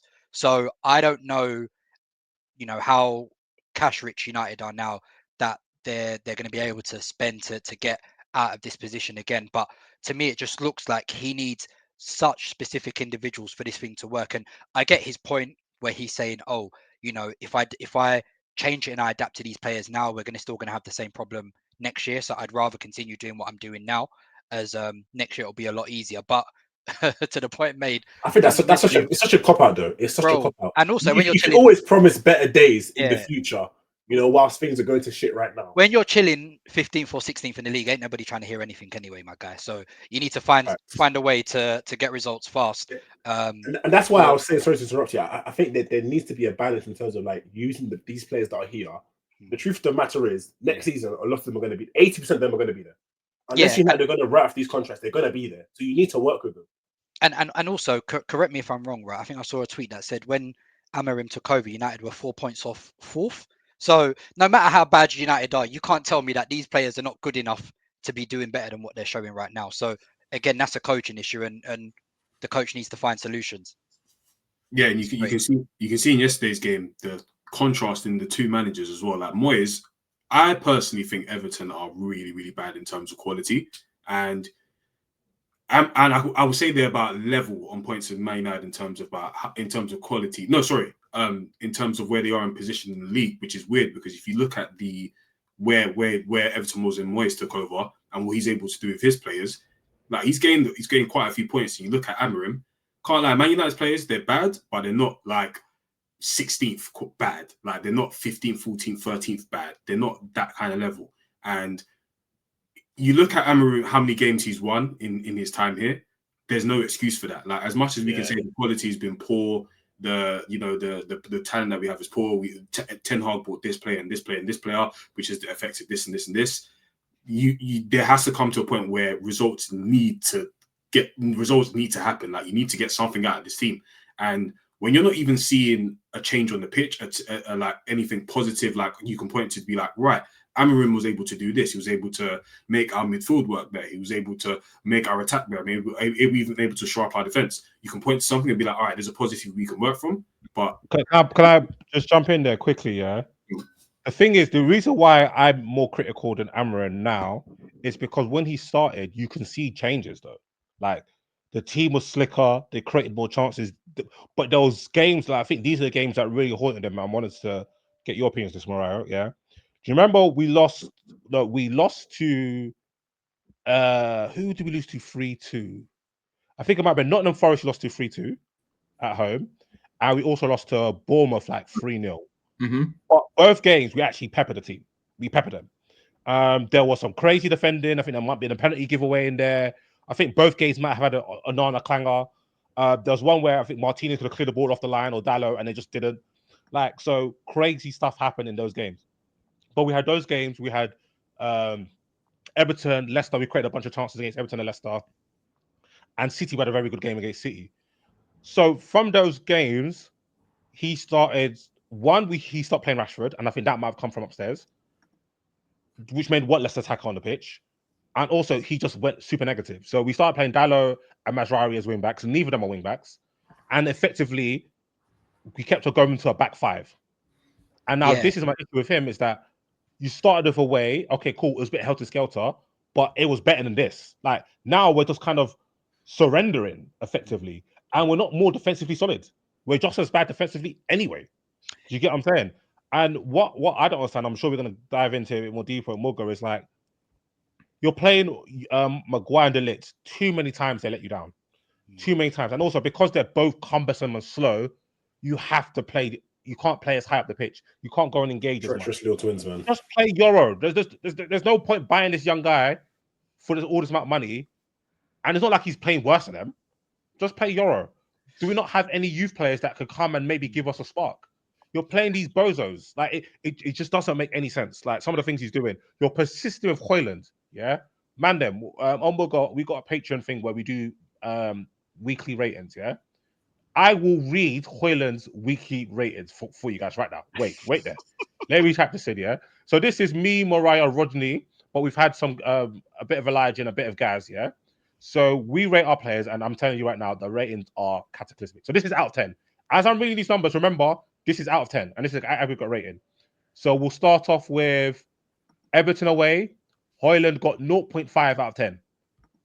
Spurs away. Hoyland got 1.5 out of 10. Southampton at home, Hoyland got 0.17 out of 10. Leicester... Didn't you win against Southampton? Yeah. And how did you come to 0.17? Like, how did you get that specific number? Okay, let me get the numbers for you, mate. So, where's Southampton 0.17? So, Morayo gave him a 0. I gave him a 0. Elijah gave him 0.5 out of 10. That's how you get it. Leicester at home, Hoyland got 0.83 out of 10. Palace at home, Hoyland's got 1 out of 10. Brighton at home, Hoyland's got 2 out of 10. Rangers at home, I don't think Hoyland played that game. Steaua Bucharest away, Hoyland's got 1.67 out of 10. And Fulham away, Hoyland got 1.83 out of 10. So that gives you an indication of his performance level over a few months, right? He's given us 2 out of 10 less and you're still playing him. It's crazy. It's crazy. Yeah, to add to your earlier question, there seemed to be some progress. There seemed to be a lot of fight in the team, and I think like organization, actual effort is the main things I was looking for from this team. Some players adapting to what you're trying to do and showing that they could be part of whatever the next iteration of this team looks like. And then after the 4-3 against Spurs, so from that, after the 3-0 against Bournemouth, we had the 2-0 against Wolves, then the 2-0 against Newcastle, and then we had the Liverpool 2-2 draw, and I thought we were back up. Those two performances was the alarm bells, because that first 20 minutes against Newcastle was one of the most craziest hammers I've ever seen. Pathetic. It was just pathetic. Just nothing performance from the players. Like, we just got ran. The Liverpool one made me sick, because now I'm thinking about it retrospectively, Morayo. Like, with the Liverpool one, clearly because it was Liverpool, dead man stepped it up. Same with the FA Cup away against Arsenal. So to me, it's like, What? So you lot only rise it when you're scared you're gonna get absolutely waxed, or it's like a really big game, or because that can't be on Amran. Even though I think we've listed Amran's faults, like why away to Liverpool, away to Arsenal with 10 men for an hour, away to City, you can bring out these performances, but at home to like 15th in the league or Southampton, literally the easiest fixture you could possibly have at home to Southampton, you needed an Ahmad buzzer beater to win the game. Like, come on, man, crazy. We're cooked, King. So yeah, that's what Uncooked. Cooks. Yeah, so it's very hard to watch this team on a week-to-week basis. I go into most games anticipating us not winning. And yeah, we'll see where it shakes up. We're on 30 points now with 11 games left. We'll do well to get to 40. And we're lucky that the teams that have come up are just so bad. Anyway, we'll go to the last game. Chelsea away at Aston Villa. Another all eyes on me. Saturday, 5:30. Babs, going into that game, how are you feeling, my man? I'm not confident, man. Not confident at all. The second half this season, it's been quite depressing. But what can I say? I feel like the first half of the season, I feel like we overperformed in terms of the expectations, and now the second half has obviously been like an underperformance. It's almost like balanced out to like a net 0. In terms of the game against Villa, I wasn't confident. I know a lot of it was obviously due to injuries. I know going into the game, Maresca basically mentioned that he was going to make some adjustments to the tactics, working a couple of things within training, which had a lot of people who were interested to see what it was actually going to look like. But when I actually saw the lineup on Saturday, from that alone, my enthusiasm was. What was it specifically about the lineup that you weren't a fan of? So early on in the season, our first game of the season against City, we played a 4-2-3-1, that 4-3-3 kind of like hybrid. But our wide men were Nkunku and Palmer, and within that in itself, you can already tell the issue. There's a lack of dynamism there. So going up against an Aston Villa team who have like quite a few athletes amongst their lineup, to play that same wing pairing of Nkunku and Palmer, I knew outside of Pedro Neto, who was playing up front, we're not going to have any threat in behind. I've not really been a massive fan of Nkunku whilst he's been in the Chelsea shirt. I thought it was a waste of space having him out on the left wing position. If you're going to play someone like that, he's got to be playing centrally, and him playing on the left wing, he didn't really give us much. So in terms of that aspect of the lineup, I wasn't looking forward to it. The midfield as well, I was a bit confused as to why I was playing Reece James in the middle of the park. It left a lot of questions, a lot of things for me to try and understand, because from what we were almost like guided to think was that it was going to be Enzo and Caicedo playing a bit deeper together, and then an adjustment in that regard. But it ended up being Enzo playing like a box-to-box midfielder, and then Caicedo and Reece James playing it in the twin six, and honestly, it was a mess. And we made a couple chances, which was good. But I don't think that's been our issue at this season so far. Our issue has been the fact that we have an ability to obviously go 1-0 up, but once that happens, we know we don't have any killers to really put the games to bed. And there was like a really damning stat that I think since December 10th, we dropped 13 points from winning positions. And throughout the entirety of the season, we dropped 15 points from winning positions. And last season, I think it was 15 in totality. So it can just show you that between that short period of time, between Christmas and now, we've just been not able to actually keep a lead within games. And we had obviously the January transfer window to try and rectify that. Bringing a killer in the January window, bringing someone that's going to be able to give us a bit more goal for it. And they didn't do that. They decided to bring in, another young midfielder to hopefully then send him out to Strasbourg or wherever they want to send him out to. But yeah, right now it's looking like a big mess, in terms of the way the squad has been put together. I think they really had the chance to try and rectify it. So, question: How much of that are you putting on the squad building, and how much of that are you putting on the manager himself? To be honest with you, I don't look at the manager himself. I'm looking at the sporting directors and the sum of the parts that they put together. Because in the summer, I don't mean in terms of the players. I mean in terms of the performance, like the tactically how your team's setting up, how your team's actually trying to win games. You're not putting any of that on the manager.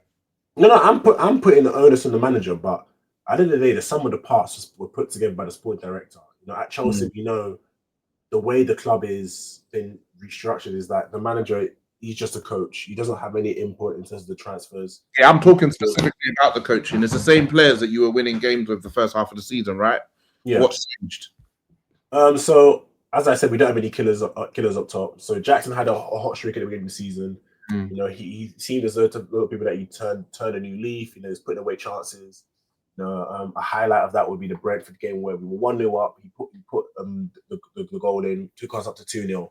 But that's been the main difference for me. In terms of, we just don't really have any like killers up top. Like outside of Palmer, I don't trust anybody else to really go out and actually finish a chance. You know, and that comes down to the sporting directors. They put the squad together. You know, they didn't see the issue of having an 18-year-old backup striker to Nicholas Jackson coming into the season. They didn't see an issue in the January window where Jackson was injured and the backup striker was also injured. I didn't want to go and try and rectify that and try and almost like look for an opportunity within the market to actually be able to, you know, put chances away. And I think that has been our issue, in my opinion, in this part of the season. Would I judge Maresca for that? Not particularly, no, because I think we still are creating chances throughout this tough period. But in terms of where we are, I think a lot of it comes down to the actual squad building. So you feel like you're playing well, but you're just not putting chances away. Yeah, 100%. I'll come to the rest of the panel. Is that what you're seeing when you're watching Chelsea, a team that's playing well, dominating, but they just can't put the ball in the back of the net? Chelsea, it's not necessarily about dominating, but it's just the fact that it was that stat, like I mentioned, between December the 10th and now, we dropped 13 points from winning positions. Yeah, you know, and that's like going 1-0 up, though, right? Yeah, yeah, and then somebody just scores another goal. Like, I don't know. I think just to say you don't have enough shooters is it's a bit reductive.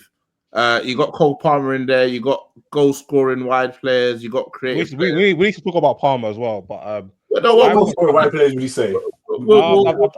I've watched a lot of Chelsea games, and a lot of the games I've watched, they start really well. Some games they should be out of sight, like Bournemouth is one where they should have been completely and utterly out of sight. And this Villa game, first 3 minutes, Villa were getting packed. Chelsea were playing really, really well. But I've not watched Chelsea put in 2 good halves of football in a long time. And once the opponent counter strikes, whether it be a tactical thing or just a literal momentum or just them just trying harder or being a bit more desperate, Chelsea never seem to wrestle control back in the game. And I just don't really understand why. I think one thing that doesn't help Chelsea is the fact that their defense and goalkeeper are complete liabilities. So at any given moment, the game could go 1-1 because Diassi will do something, or I know Diassi's gone now, or be Colwell. Colwell loves this thing where he dribbles out, loses the ball, and looks for a free kick. Bro, it's not a free kick. Keep playing. They've got this new Brett. They've got Lewis in goal, and then Lewis ain't making no saves. Like he let in a goal yesterday.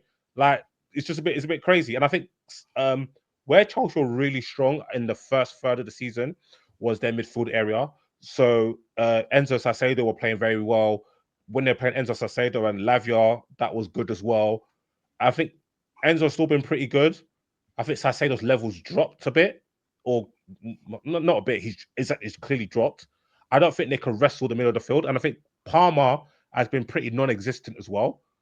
And I think the way they attack is kind of strange.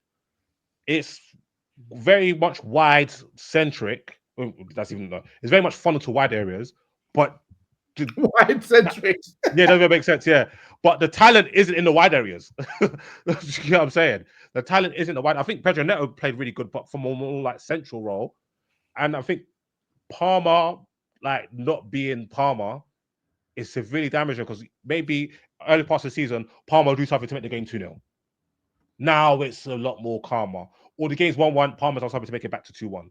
Or Palmer's just constantly in the game, constantly a threat, and the majority of the game is played in Chelsea's opponent's third. Now these games are basketball games. And when games are basketball games, if you got jokers like Nicholas Jackson who decided to be a proper striker for 10 games and decided to go back to not being a proper striker for 10 games, missing chance upon chance, and you got a bunch of comedians at the back, you're going to be liable for some serious mess up. So I know. I think Maresca's a bit strange. I think some of his personal decisions are strange. I think some of his some of his tactical decisions are strange.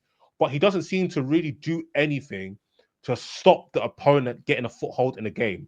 And I think that's something that I don't really understand. Like, he doesn't go, okay, cool. Do you know what, Palmer, we're gonna move you out wide, and then we're gonna put somebody else in midfield. We're gonna go 3 in midfield, and we're gonna try to slow the game down. Like, no, and you know that midfield point is non-stop. The midfield point you mentioned is interesting, but the only issue is we don't have any other midfielders, which again was something they didn't really try and rectify. Should have kept Carney, brother. Listen, Enzo wasn't really rating him, so I mean, yeah. So it's not, no, you can't say that other midfielders. You obviously Lav is injured, but you have Drewsbury Hall. You have you had Chukwuemeka.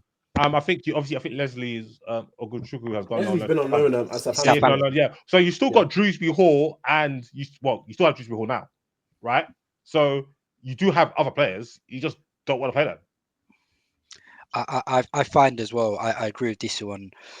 I don't think Chelsea do a lot to quell the way opposition attacks them. I feel like you concede a lot of shots on goal. Like when I watch Chelsea, like I don't find you guys like your defensive structure. I feel like you're too easy to breach. Like it's too easy to create chances against Chelsea, which is why I think you end up, to the point Disu made, you end up getting involved in basketball games. It ends up being a bit of a shootout. And like you said, if you don't have the shooters, you can lose. And you've been on the wrong end of a couple of those shootouts as well, man. So that's where, when Morayo's talking about the coach, I would look at Maresca there, because I'm like, you could drill us to be a bit more compact, a bit more stringent defensively. Whereas I think Chelsea create enough chances to win games. So I get your point in terms of maybe not enough shooters, but I feel you could also get chinned a lot as well, just because of how soft. In fact, that's the word. I think you guys are quite soft, which is not something I'd always. Underbelly race. Is it underbelly? Yeah. Is it underbelly? No, but historically, when you speak about Chelsea, historically, you'd always be like, "No, these men are strong. Like they don't give away niche physical runners." Yeah, I think you lack a bit defensively. Personally. Yeah, and one thing I've got to say defensively is so true. Like Colwell, these last few weeks, I know Shem's spoke on it last week, but I think he's been really, really bad in like isolation. Your defensive structure. You talking about that? Colwell. Oh, okay, yeah. Yeah, I think he's been really bad. Like he's not as strong as you want for your center. You want your centre back to be. Sometimes he's a bit slow. No, but sometimes he's slow, bro. Yeah. I'm trying to. Yeah, he's slow. Position wise, man's running in Uggs, cuz. Bro, black man with no PMP like that is crazy. Bro. And he's light skinned. He's light skinned as well. True, That's crazy, exactly. bro. Like them men are supposed to be the fast ones. So I think Colwell, and I think there's guys like Sanchez who actually got dropped today. Thank God, because he's just been giving goals away. And I also think up front, your wingers, that they have moments in games, but they never like keep their foot on the gas. They never keep going and keep creating and keep doing things. They just kind of have their moments, flash and phase out of the game. So I think personal wise, Chelsea, like they've got talent, but their talent is not really. They're not really game deciders for me. I know I have talent. A lot of them. Hey, you know what a good point is I about that? I know I have talent, I know I have talent, FC. The way it is, yeah. Like I said this about Chelsea. Since they started this weird case antics of just buying bare 21-year-olds, yeah, is that yes, you have endless young talent, and the idea is that these young talent grow together. That's very sensible, but this is still football, and it's still a competition. Yeah, this is not theory. It's not like American sports where all these men are, because it's a truncated sport where it's literally just 30 teams. Everybody that comes through is actually low key kind of nang, right? Football is a very vast sport, so you can't expect all these young players to be sick straight away. And I think Chelsea got a lot of very, very good young players. But what Chelsea don't have is what Liverpool have and what Arsenal have, where is some players, whether they're 21 or 28, that you can rely on to play at a good level on a week-to-week basis. So Liverpool can rely on Trent, they can rely on Alisson, they can rely on Salah, they can rely on Van Dijk already. Now you got guys like Gravenberch coming along, Jones is coming along, Konate is coming along to play consistently good every week, right? Arsenal, they've got Declan Rice is going to be a solid 6.5 out of 10. They got Gabriel. They got Saliba. They had Saka, right? They had Saka. Players that you know are going to be. I think Raya's one of them. Like Raya's consistently good. Players are going to be good week in week out. Chelsea don't have that. I thought, okay, the only person they had like that was Palmer, but Palmer's been MIA since December. The only person who's played consistently good on most weeks for Chelsea that I've observed is Enzo and Cucurella. And Cucurella is just like consistently. We're basically in March. Yeah, and Cucurella is just like a steady good. Like he's not like Trent or something like that. He's just okay, cool. He's performing. He's doing his job every week. You're gonna need more than that. So I don't believe you just buy a 22-year-olds. You're gonna need some other experienced vets that are gonna be able to play good on a weekend. So they might need to buy some 25, 26, 27, 28, 30-year-olds that are gonna be able to play at a sick level every week if they're gonna win the league. So for example, if they had Harry Kane, for example, up front, this season's completely different. Because I'm telling you, in these games that they've been getting, bro. Jackson, this is what I'm saying. The lack of killers. What about Cole Palmer and who's disappearing at for the last 3 months? Man? Okay, so see Cole, I'm one of the biggest advocates for Cole Palmer, but this has been very, very crazy to observe, and I'm not gonna lie. Like it's been very crazy. Like the game is just passing him by, and he's not really coming to hunt for the ball or do anything. So I was speaking to Meads and Dan Soft from Chelsea Hour. I said, I don't know, maybe Palmer might be better suited to pan out on the right because he seems to get the ball a lot more. It's a lot easier to get the ball out wide than it is in the pockets all the time. Maybe he's not as suited to that role yet. They said, no, it's nothing to do with the pockets. So I don't know. Maybe I have to observe that. But he's literally doing nothing. Like nothing at all. Like just a ghost. And I just don't understand how that can run. Babs? It doesn't make sense. Like he's just a ghost. No, I think it's fair critique. I don't think he's had a good game for us in quite a while. Probably the last one was probably Bournemouth at home, but since then it's been pretty much a no-show. I guess a lot of it actually is to do with like expecting to have like a supporting cast as well. But he's not. No. See, you're not going to show thing. You're not going to show thing. We're not going to talk about a man. You're going to be talking about other man. We're talking about Palmer. No. I just said he's not. I just said he's not performing well. He'll score 4 goals. Wait, I said he hasn't performed well. The same players. When man were hooping, these were the same brothers playing with them. You know, the exact same. But again. I'm not taking it away from the lack of. You are.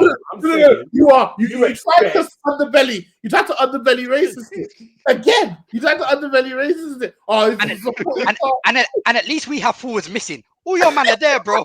Apart from Jackson. Whoa! You know what? You know. You got me. You got me. He's not No. Babs, what? Okay, I'm going to ask you a question, boy to boy. Why did you think I was going to run if me and Morayo are here? Like, why did you think I was going to run? What made you think? It's going to be just a quick transition team, you know? No. It's all good, bro. It's all good, brother. You know, we're looking good in December, man. Damn, it's like I said at the beginning, It's right? So funny, like bad them. It's literally when they start doing that sucker shit. Oh, we're not in a title race. We're not.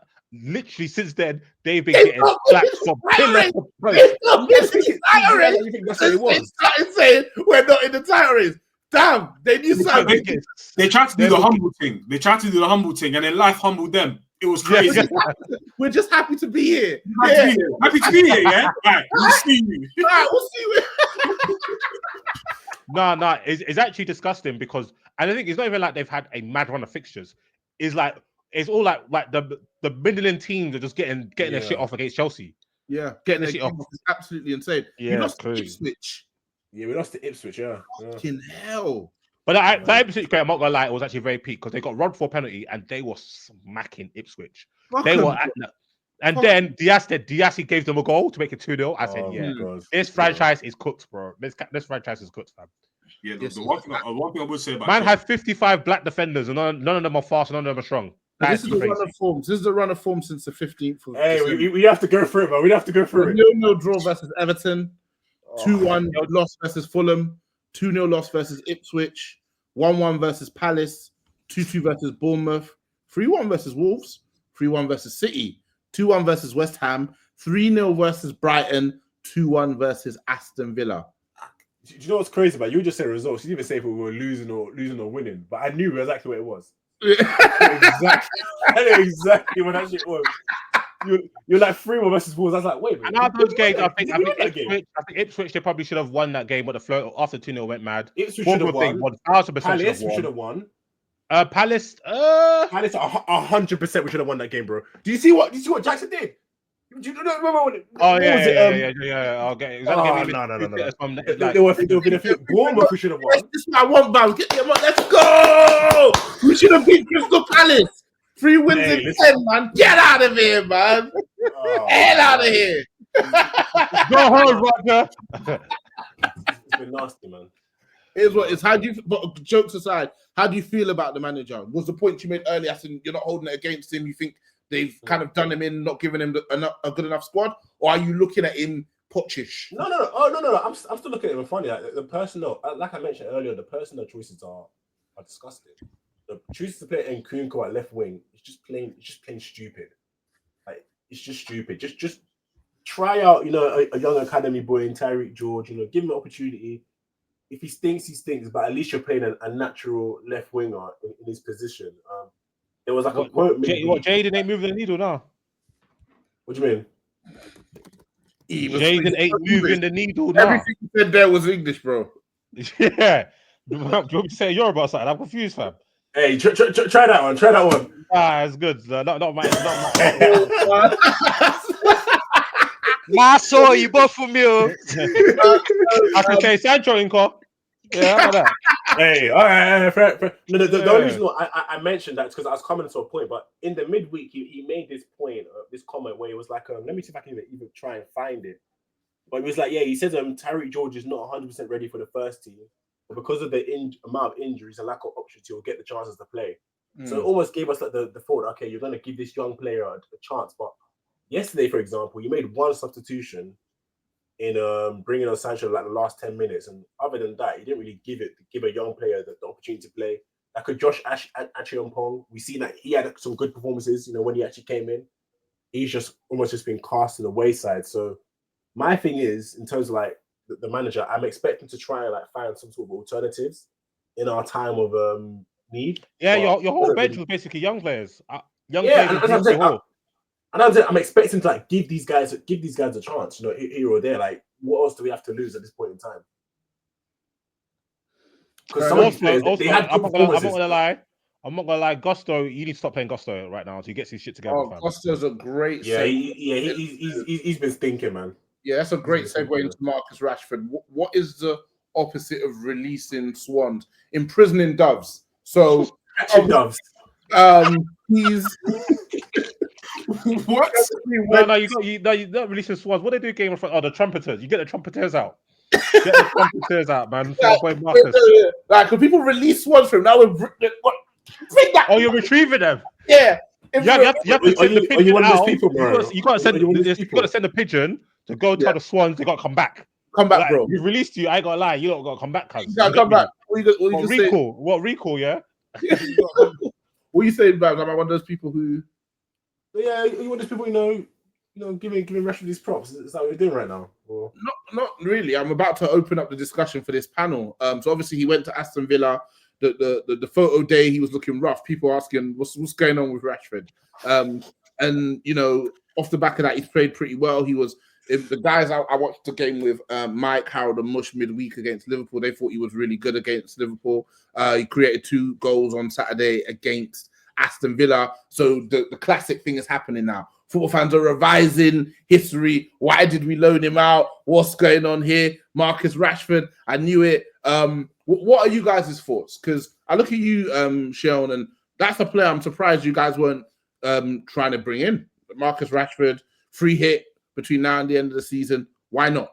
Yeah. I don't think we could have done that because we already had. I think there's. Get rid of Sterling, bro. I mean, you don't need to tell. You don't need to tell me twice, boy. That oxtail you is he's finished out here, bro. But that what you? Hey, listen. Is it an underbelly? What you? I'm gonna have to remind you the conversation we had earlier on today. Listen, Anton's been pissing me off in the group chat. So yes, that's exactly why, bro. See, okay, so where does Sterling's Oxtel you? Where does Odegaard? You're talking about systems that need more help.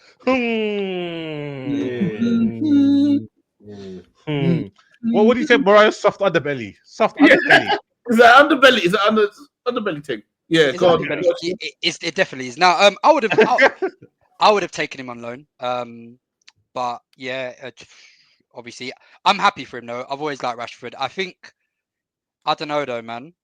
You know, the skeptics will say, is it just the case of he's just trying to showcase himself for a summer move potentially? But I'm happy he's playing well, man. I'm happy he's playing well. I think fundamentally, someone like him is always going to guarantee you goals and assists when he's got the freedom. Even though I'm not a big Emery fan, one thing I've always given Emery credit for: forwards always seem to slap under Unai Emery. They always seem to have really, really good seasons under Unai Emery. They always bag, they always perform well. So yeah, big him up, man. Let's evaluate though. Let's see how long this thing lasts before I don't want to jump the gun too people are much. gonna watch and see what's going on. Yeah. Let's Let's just shop window thing. Fair enough. I didn't know he necessarily still had this in him. The last year or so of Manchester United performances, scary. Very, very scary. Remember, right? I said I thought he's going to do what at Villa because I think that team really suits him in terms of how they play. They're quite high octane when they're attacking, as shown accurately said. Like attacking players do really well there. We've seen Watkins having the form of his life. Leon Bailey had a really good season last year. Even Diaby, they had a good half season before they kind of shipped him for more P's. Rogers is slapping. Rogers is doing his thing. Duran was doing his thing. Do you get what I'm saying? Even Jacob Ramsey, when he stints at left mid, he's doing his thing. And obviously they've got players like Tielemans and McGinn who are really good at them transition passes, especially Tielemans. So I thought he could do really well there. And watching the game and other Villa games is okay. One thing I noticed quickly is that he gets 1v1s way more often and way more frequent, way more frequent and way quicker. So it's not just okay, I'm getting 1v1 after we've knocked it around a bit and now I'm 1v1 with the left back, right back, but he's got back up there. It's like quite quick into the build-up. He's 1v1 and he's driving towards goal, not it's going from a standing position. And I think he's actually trying. So what Morayo detailed, he was not trying for us. Simply, he was not trying. Like, Morayo can attest to this. Ducking out of challenges, not really pressing, not challenging for headers. I literally said in the group chat, is Rashford even still fast? He is fast. He just wasn't fucking trying. Yeah. He just wasn't trying. It's simple as that. So I understand the United fans' frustration. I'm frustrated because I'm thinking we could have really done with this. One, because he's a really good player when he's actually in the mood. Two, we are starving as well. But the chances of what we're seeing happen for Villa, happen for United, were quite low if we're keeping it a buck. I think now I'm starting to think too much stuff has happened with the club. And I think a lot of it is to do with the fans. And I think that's probably Rashford always gave me as a highly polite, pleasant, professional, good young player. And I think his kindness has been taken for weakness. And I think his lack of professionalism and care in the last 2 years is basically just not being respected and always being the fall guy no matter what happens. There'll be players that United fans will be saying this guy's rubbish, but he's the primary fall guy. When did the rubbish players become the primary fall guys? Usually the top players underperforming, right?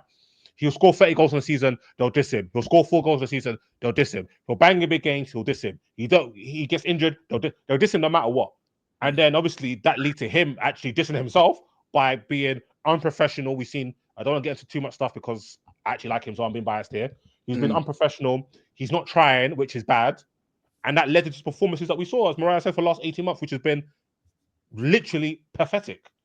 That's why your chain got snatched by Garnacho, who actually stinks. So I do caution United fans with like getting to we weren't gonna see this Rashford because the issue is deeper than Amarin and tactics. He doesn't feel loved by this club. Yeah. And it's facts though. He gets violated by this club. Like he does so much for not just for the club, for the city, and he gets nothing but slander return. And now he's fighting for his life and his reputation. And it's so funny because I saw people talk about how the Villa players revere him. Every time I see people speak about Rashford in training or foreign players, Rashford is highly respected in football circles. This is a fact, highly respected. And he did not get that respect at his club. And I saw the same thing with Pogba. Pogba stopped trying. Pogba's also a much better player than Rashford, so his stop trying is going to look a lot different. He's not going to run up and down, but when he gets the ball, he's going to do a Mazine.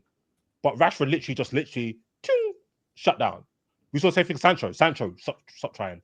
Ronaldo just straight up quit. He said, I ain't playing. So y'all got to get rid of me. So we've seen this at Man United, and I think the issue is pretty much Manchester United because we're having bare players quitting us. Herrera quitting us. Remember, Morayo, bro? Herrera quit. Cavani quit. Bashir Schweinsteiger was following, what's her name, Anna Ivanovic across the whole season. Oh, I'm injured, gaffer. I'm seeing man that flipping US Open just there chilling. No, you know what I'm saying? So, yeah, man, we're cooked, man. I knew this was gonna happen. I love it because I love Rash, but it just makes it even just like we're just cursed at this point. It's not a surprise. Like, if you told me 3 years ago that in 2025 Rashford would be playing for Aston Villa, I probably would have slapped you. But the last 2 years, I'm not gonna lie. Somebody said it, Bro, but it was a joke. I could not believe that Agbon Lahore and Rashford team came true. That was insane. That was literally slander back in the day, and now it's actually come true. But I'm actually very, very happy to see him play with some confidence again. You can even see, like, with the videos with fans, like there's that appreciation from the fans that he's getting now, which I felt like at his best at United, that's what he got from United fans as well. And I even recently saw a picture. Think so? Yeah, when he was at his best, of course. Like, I don't know about that, you know. 2 years or so, yeah, he was getting love.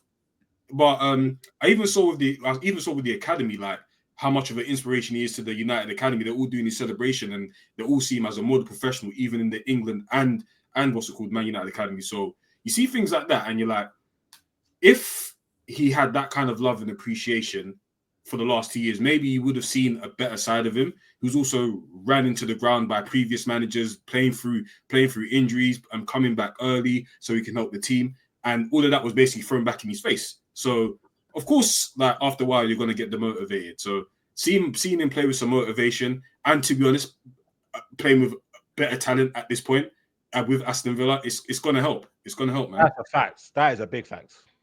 Yeah, just needs a hand round the shoulder. But I think the relationship with the club is unredeemable, and I think what we see happen in the summer is that better clubs than Aston Villa, if he keeps his form up, that is, better clubs than Aston Villa come in for him, and he goes to a top You know what team. will hurt Morayo? Yeah, if he goes to like an Arsenal, that will burn. I don't know that he would. I hope he wouldn't. I would if I was him. Why wouldn't he? Arteta ain't gonna sign him. I'm gonna let you know that for free, bro. Yeah, no, don't get me twisted. Arteta might sign flipping Luka Doncic at this point. He's 6'6". He's a big guy. You know what I'm saying? Arteta ain't signing nobody under 6'4", bro. You don't talk about some Nico Williams and Hugo Ekitike. Forget that, bro. Duncan Ferguson is on the way, bro. That's on the way, bro. Zigic, you said Nikola Zigic. That man, those are the type of players that you are signing. When Sancho got 3 assists in his first 3 games for Chelsea, man. We'll see, man. The nasty business. I mean, Babs was one of them as well. But I knew it. No. See, the Rashford thing is different because Rashford's actually good. So and Rashford he's actually playing well, not just like The Sancho thing, I just said. And then like Paul were like chopping 2-3 guys, and then he scores. Sancho, like, come on, behave yourself. Let's get to the awards. First one is the get Big Sam in as defensive coach if he ain't managing. So this is the award every week for a manager, either positive or negative performance. Something about this panel, people always come with more than one answer. And I'll start with a regular culprit, Disu. Graham Potter. Don't need to say anymore. Made my week. Went there, slapped down Arteta. Have you seen the video? You know the slapping sport where they just stand there and slap each other. Yeah, they did it. Graham Potter versus Arteta, and he slapping down. Boom, clapped Arteta's head. Slapping down. Yeah. So big up Graham Potter. Thank you, Gaffer. I'll come across to Seun. Manager, you want to shout out this week for positive or negative performance? Thomas Frank, 100. I think he's been a good manager for Brentford ever since he's been in the league. Brentford don't spend huge amounts, but I think they always find ways to evolve their team well. I remember when obviously Tony went, man, we're like, I think Everton, they'll struggle a bit this season, but he's found even more goals. You know, I think he's started to play with more of a back four now. You've got Wissa, you've got Mbuemo, you've got I think Mikel Damsgaard has played really, really well for them as well. So he's actually someone who probably deserves a bigger job, but I don't know if he's fashionable enough for it. But nah, he's done his thing, man. So big up Thomas Frank. Cool. Julian. Oliver Glasner. I think, especially with Crystal Palace, last couple of weeks, he's actually picked up form pretty well. Like we thought they were cooked after Elise left, but he's got things going. I think he's doing a good job. So Glasner.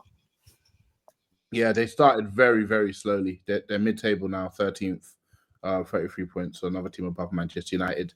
Babs, get Big Sam in, winner this week. I'm gonna go Marco Silva. I know a lot of people have given Thomas Frank his credit, but Marco Silva, he's got to put him above Brentford. You know, they're 4 points off us. You know, so off the loss, yeah. Well. You're giving it to they do well. Palace. Yeah. What was that? You're giving it to they just beat. Yeah, no, wait, what was Palace. They just lost to Palace.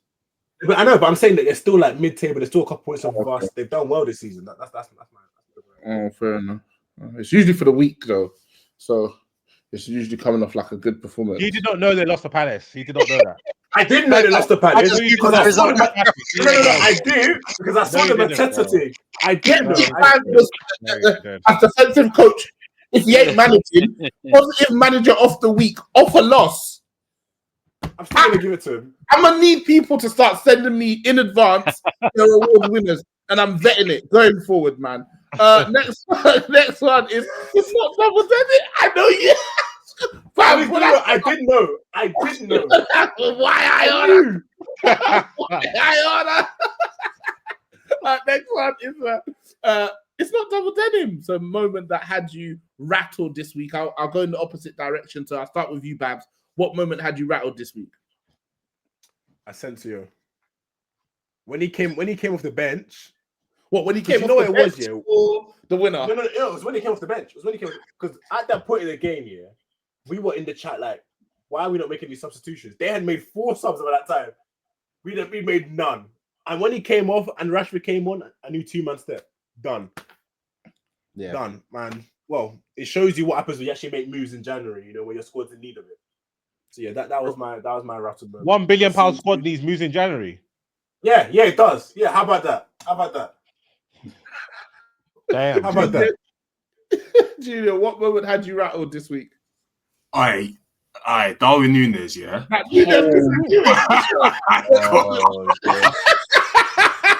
Was it? We are not seeing him again. Oh my god! My head was. I was with my nephews as well. Yeah, I couldn't swear. I just done. I just made noises like I was tweaking up, bro. And then, bro. Onslaught. Yeah, he hates this guy. That press he does. Slot hates him. He hates him, bro. So, Núñez. Inshallah, he's in Saudi Arabia this summer, man. Because fucking hell, blood, I can't do this no more. I can't, fam. Shit's crazy. The 2 chances, just how, bro? How? He's gonna take a flight to Saudi Arabia and end up in Nigeria somehow, man. That guy's a fucking dumbass. That guy's a dumbass, man. He's gonna get the wrong flight. He's gonna end up in Nigeria. And he done it. Matola Mohammed Airport. Do not kill me, bro. And he done an Insta post after about talking about resilience, and it's like, bro. That's it. I don't speak French, bro. It's not that, bro. It's not a thing where you're getting bullied and that. Nah, you're just shit, bro. Like, just go there, fam. Fair. Sheldon, it's not double denim. What moment had you rattled this week, brother? It's not even a moment. It's just seeing Thomas Partey in that team every week is just rattling me, bro. The brother doesn't do anything. It's like offensively, defensively. I don't know why Arteta's hanging his hat on him, considering he's leaving at the end of the season, right? He's not been offered a new deal. Him and Jorginho are both leaving on a new contract, but yet, yeah. You see, when it's time to defend, I think obviously, you know, we always make the assumption about black players with PMP, bro. This uncle cannot run. I don't know what he lied about on his CV, you know, with regards to his age, but his footballing age is insane, bro. Is insane because You think he's above or below 40? Brother, this uncle is at least 49, bro. Like he's Kumasi, bro. I'm telling you, bro. Jehovah Jireh. God, yeah, man. I You can't. lot and getting them man there because obviously Kanu was the king of it. Absolute mazine, bro. Uncle was still playing, bro. He was playing in the early 80s and then he retired in the 2010s. Bro, do you know what? Do you know what's crazy? Yeah. Do you know what kills? Sorry. He's 48 right now. Yeah. He's Kanu is still trying to portray that he's in his 40s. You know, this guy was playing before Patrick Kluivert, and he's trying to say he's younger than Patrick. Hey, uncle is. Nigerians are too. Africans are too funny, bro. Anyway, but yeah, it's party, man. Fair enough. And Disu, what moment had you? I've got two. What you being rattled, telling Babs to never caress you on the timeline again. That was my rattled moment of the week. What on the sideline did you say? Address or caress? Correct you. Oh, correct. Oh yeah. Correct. I thought you said caress. I was like, hey yo. I wasn't even rattled. It's just Bab. Don't be fucking at me, bro.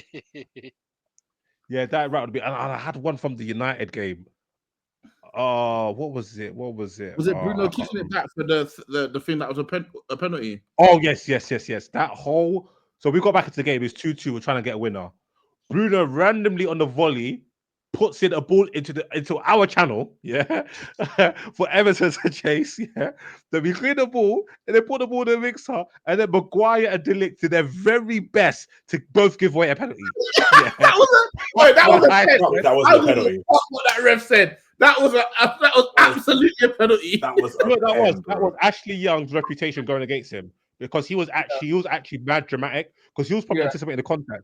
But I don't think he knew that one of them tripped him, the other one grabbed his shorts.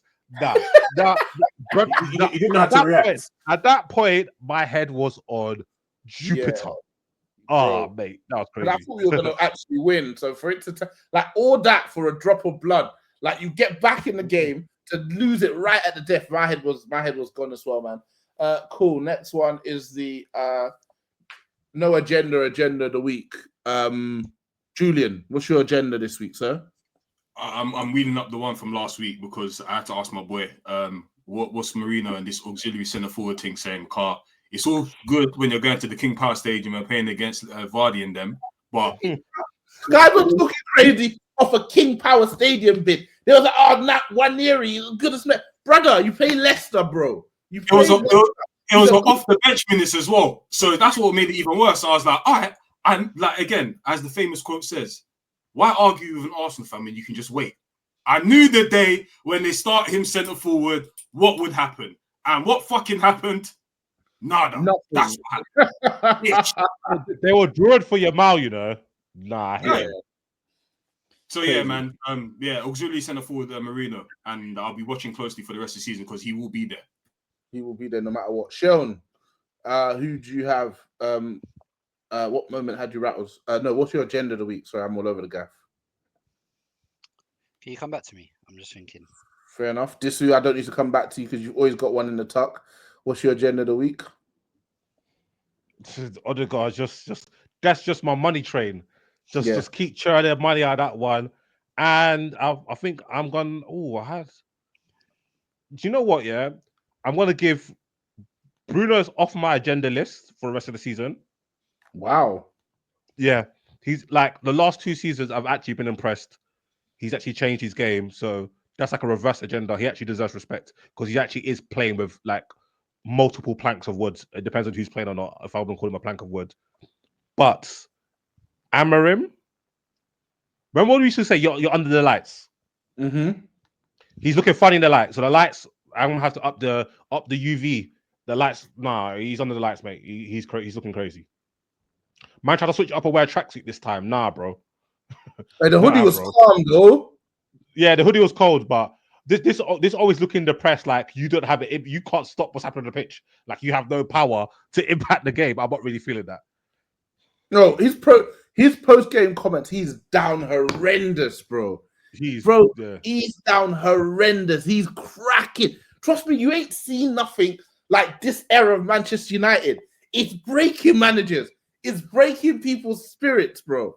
I remember That- hasn't even had a proper summer transfer window where all his bro, targets, bro, all his head is targets gone. didn't go through.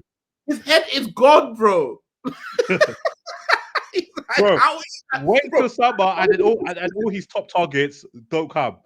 the goals we're conceding, comical.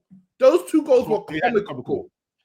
Comical. Like, what do you expect him to do with The that? ball's in the air for 5 hours. Maguire's just watching the ball like, oh, is that a night ball or mitre ball? You know, just Yeah, he loves it, man. Babs, what's this week, sir? I've got two. One, Gasparini, for those comments about Lookman, middle of the week, that wasn't even an underbelly thing. That felt very, very personal. That felt very personal Yeah. for your best player. Mm. I felt very personal for your best player. And my other one is Declan Rice. The corners, you're not going to keep getting away with these performances just from spamming corners and getting assists of them. Hey, Like, there was a he's period doing in early January where Declan Rice was getting bare light blues on SofaScore because he was Bro. getting like 3 big chances a game, literally off corners and set pieces. Bro, And ever Arsenal fans were trying to run around like he was hooping. I said, fair enough. Ever since I was informed that corners can contribute to progressive passes, I start looking at that stat funny, man. I started looking at that stat funny. It's all starting to make sense. I'll leave it at that. Calm and chilled. What's your agenda of the week, brother? Rico Lewis. Is this brother good? No, Jerry. I actually legit. I legit don't understand. No. Like, you know them ones that, like, he's coming like a Make-A-Wish kid, because there are certain players that get the minutes because you can, like, he's a little tidy, he's all right, he's decent, but he's got no athletic qualities. That brother can't defend. I've seen him get blammed. In fact, that whole City backline ever since Kyle Walker left, bro.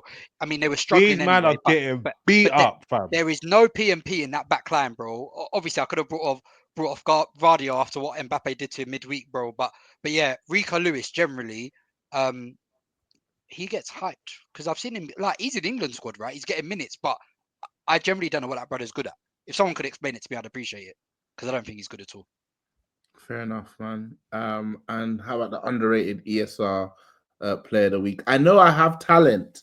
I'll start with you, Bab. You're good for a young talent. Who's your underrated player this week? Thank you. I'm gonna go George Ilenikena. I've shouted him out before, but midweek in the Champions League, scored an equalizer before they went and bottled it. But how about some girls, son? You like any girls at school? I'm gonna go with him. He seems like a shooter, young striker, Nigerian. Rate him a lot. I think he's gonna be good. I think he's really good. Monaco seems to have like a bit of like a conveyor belt of young players coming through at the moment. So there's also Ben Seguir as well. I'll take your word for it, brother. There's a few decent You like any girls in school? You play any sports? Sisu, who's your underrated player of the week? My underrated player of the week is, I want to be similar to Baz for midweek performances. I'm going Mbappe for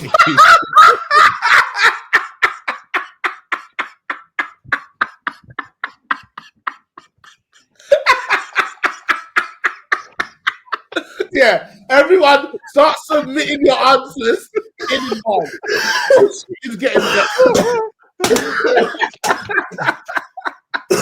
Oh, I'm joking. I just want to You weren't joking. You weren't joking. That's you weren't joking. Because of your reaction. No, but for real. My underrated player of the week is Bergvall for Spurs. I think he's proper sick. He's a really, really good player. The reason why I like him is that he's got technique. He's got like a bit of dog about him. Like, he hunts the ball. He's fast as well. He's got PMP. He could drive with the ball. He's skillful. Like, when Spurs aren't playing good or playing good, he still plays the game with the same level of tenacity and endeavor and like positivity. And I've seen him play in multiple positions. I've seen him play on the right. I've seen him play left. I've seen him play 10. I've seen him play as a 6. Like, he's super impressive. So when I watch Spurs, he's one of the few players in the league where I'm like, I wish we got him. Because I don't know, I can't remember how old he is. I think he's a pretty young player. But yeah, he is quality. He's a good player, man. He is quality. So I'm not going to call him Justin Bieber anymore. I'm actually going to call him by his name. Because when Spurs used to lose, I used to bring him and Archie Gray on. So it's like, why they bring on Jimmy Neutron and Justin Bieber? But now I understand why, because they're actually both good players, but especially Bergwijn. Fair. And Seun, who's your underrated player of the week? Not really underrated, but yeah, Bradley Barcola, PSG. That's kind of what it looks like. That's the sort of some speed us man need an attack, bro. And he's they're stockpiling talents over there at PSG. Bro, them like him, Doué, like they've got like their front three at the moment, like Kvaratskhelia, Dembele, and Barcola. It's linking up nice, So Liverpool will have a tough one in the last 16 with them, man. And their right back is better than most people's attackers. Yeah, Hakimi, yeah, exactly. So. Today as well against Leon. They're moving a bit. Bro, man had 113 touches. Insane. He's crazy, fam. He's crazy. And Julian. Pascal Gross got 4 assists today, 33 years old for Dortmund. I'm like, yeah, man, running it back. I respect that. So he was a good player at Brighton, to be fair. Yeah, he was good at Brighton. Yeah, he moved to a bigger club and he got in some Germany caps as well. Yeah, also for Germany team, I was like, nah, this big club Tig is for real, Yeah, he's not any better as a player, but I'm happy for him. Indian summer for the lads. Yeah, and let's finish up with some listeners' questions. I won't say that I only put the questions out like 30 minutes ago. My bad. Yeah, I know I saw. I didn't ask you to retweet. It's an underbelly thing, underbelly racist thing. Let's quickly go for the question. Camtana 25. Should we all just release Swans on this season? Everyone apart from Liverpool are shite. Yeah, I would actually no. I don't think we don't even deserve Swans, man. I've got at least 6 more Odegaard stinkers to enjoy, and then go reach the Swans.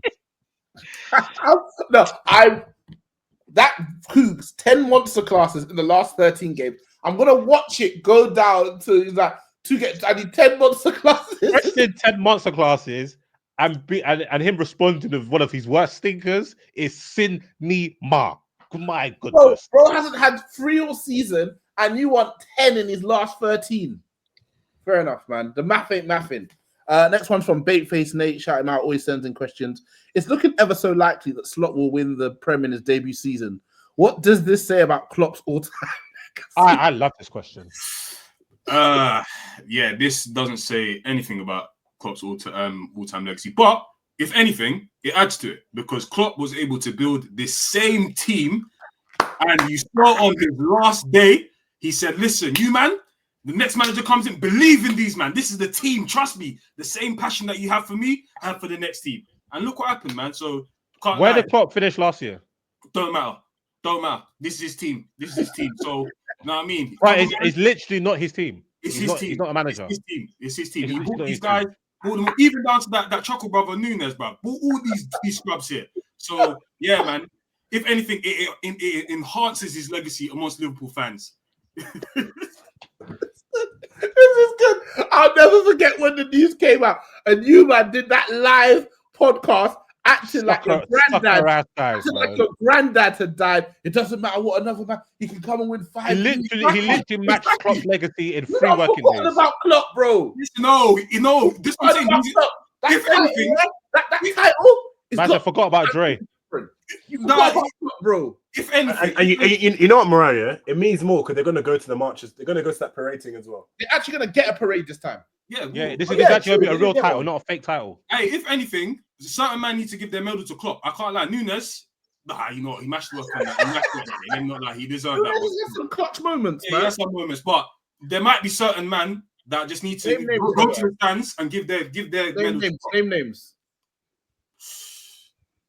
Guys like the Scottish one. I'm gonna say Robbo, fam. Like he's the one. I'm gonna be like, this season you don't deserve a Premier League medal. You've been moving mad. But he's done. He's cooked, man. Yeah, he's releasing Swans for him. He doesn't even do the nasty thing anymore. He ain't got it. Yeah, he ain't got it in him, man. He must have probably had a daughter as well. Like this, he lost the dog. Like the dog. No, I ain't lost the funny thing about that is, Morayo.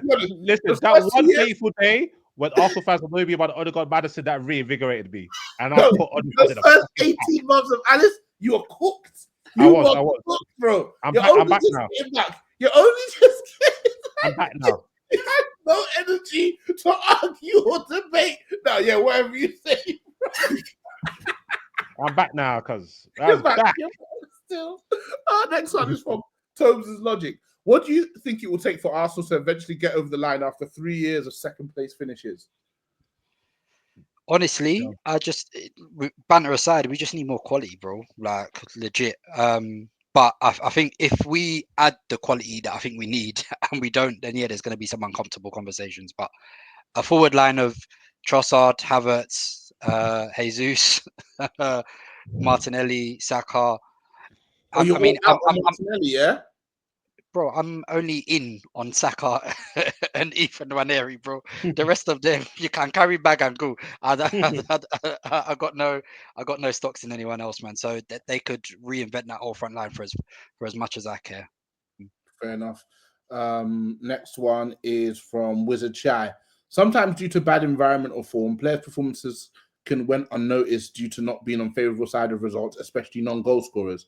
Good games get underrated, bad ones get over-exaggerated. How do folks evaluate such players with regards to impact fairly?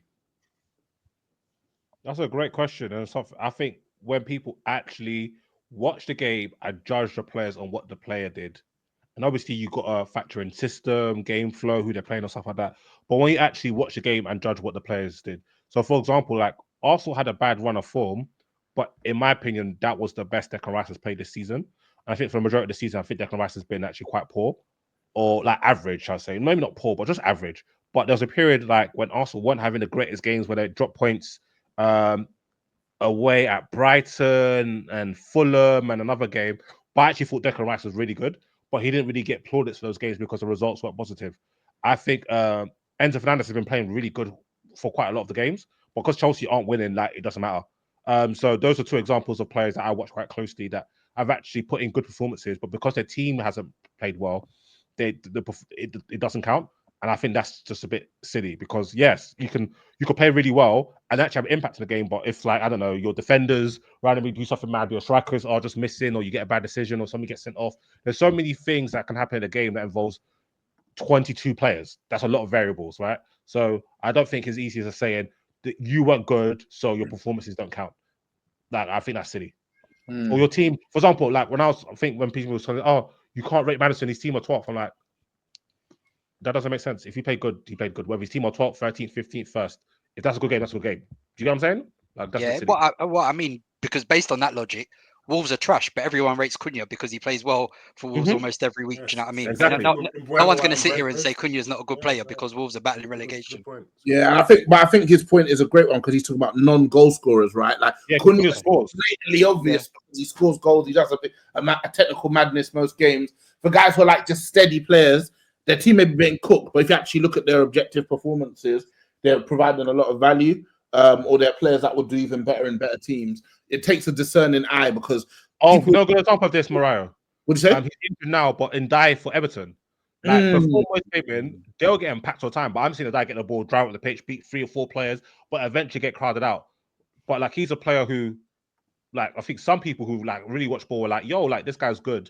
But he started to get a bit more praise when Everton started to win a bit more, started to grab a couple goals. Now he's getting praise. Another one is in watching Bamo. He's scoring goals. He's getting praised. But okay, forget that. But Ndai is an example of that. Agreed. Cool. That's nice. Next question, or good question about that's nice. OJ_216. In light of Doku's belt to arse's treatment of Trent today, what are some of the worst individual defensive performances you guys have ever seen during a game? Suleimana versus Yoro this season. Fucking hell. That was Ivanovic. That was one of the worst. Ivanovic Josh versus Jefferson Montero. Jefferson Montero versus Callum Chambers. Jefferson Montero handed out same season. Brother, Sanchez versus Damian way back when. Oh yeah. Damian, my boy, this is called the best right back in the world. Yeah, Sanchez, he twisted his blood, and he's only really just finally recovered in the last few years. Won a league title at Inter Milan. Another one. Same player. Luiz versus Bellerin. That's another one that comes to mind. Musa Sissoko versus Damian. It felt like there was 5. I thought there was 5 black men just abusing Damian, but it was just Musa Sissoko. Like that was getting. Like Musa Sissoko has his skill, yeah, and it's kind of like Semenyo, where they can rush somebody, but it's just one person. Mm. So how you get rushed by one person? It's just a brutal beatdown. Rashford actually gave Gusto. whoever was playing right back for Spurs that day, the blood of his enemies. Rashford was in Rashford's veins that day, and he just saw Jose as a right back. God. Yeah. Do you know another one comes to mind? Mahrez against yesterday City. as well. He cooked Gusto yesterday, Rashford. Oh yeah, Gusto got packed, my lord. What did you just say, Babs? Mahrez against City during the season when they won the Premier League, and he just ran past the entire, just did that curling run around. Oh yeah, the right finish. Goal when he's chopped. Yeah. Yeah. The one, there's one, Sancho versus Nuno Mendes. Fucking hell. Oh There's yeah, one- Mendes got beat up. Hey, Robbo, Saint Maximan versus Walker. He had Pep on his knees. Pause. Yeah, Pep is so dramatic, man. I Why can't lie. You're getting cooked so much. I'm on my knees, bro. I'm begging you, stop getting cooked, man. I can't lie. Saka versus Robbo this season, yeah, that's when I had to officially release Swans because Saka done him dirty. Yeah, I couldn't believe what I was seeing. Yeah, His blood was on the Emirates floor still. I couldn't believe that, fam. Blood was on the Emirates floor. It was It's crazy. Next question: who's more cooked, De Bruyne or Son? De Bruyne. yeah, KDB. All right, that shot today, yeah. Oh, man. At the end of the first half. Yeah, left one, yeah. because you know, like 5 years ago, that was at least hitting the target. So you're just seeing it now, and you're like, bro. Facts, but think how like humbling it must be like as an athlete. I know. I don't like it, man. I just want to stop in playing. that guy, and now you can't get your game off anymore, man. If That you want to still kick ball, go MLS, man.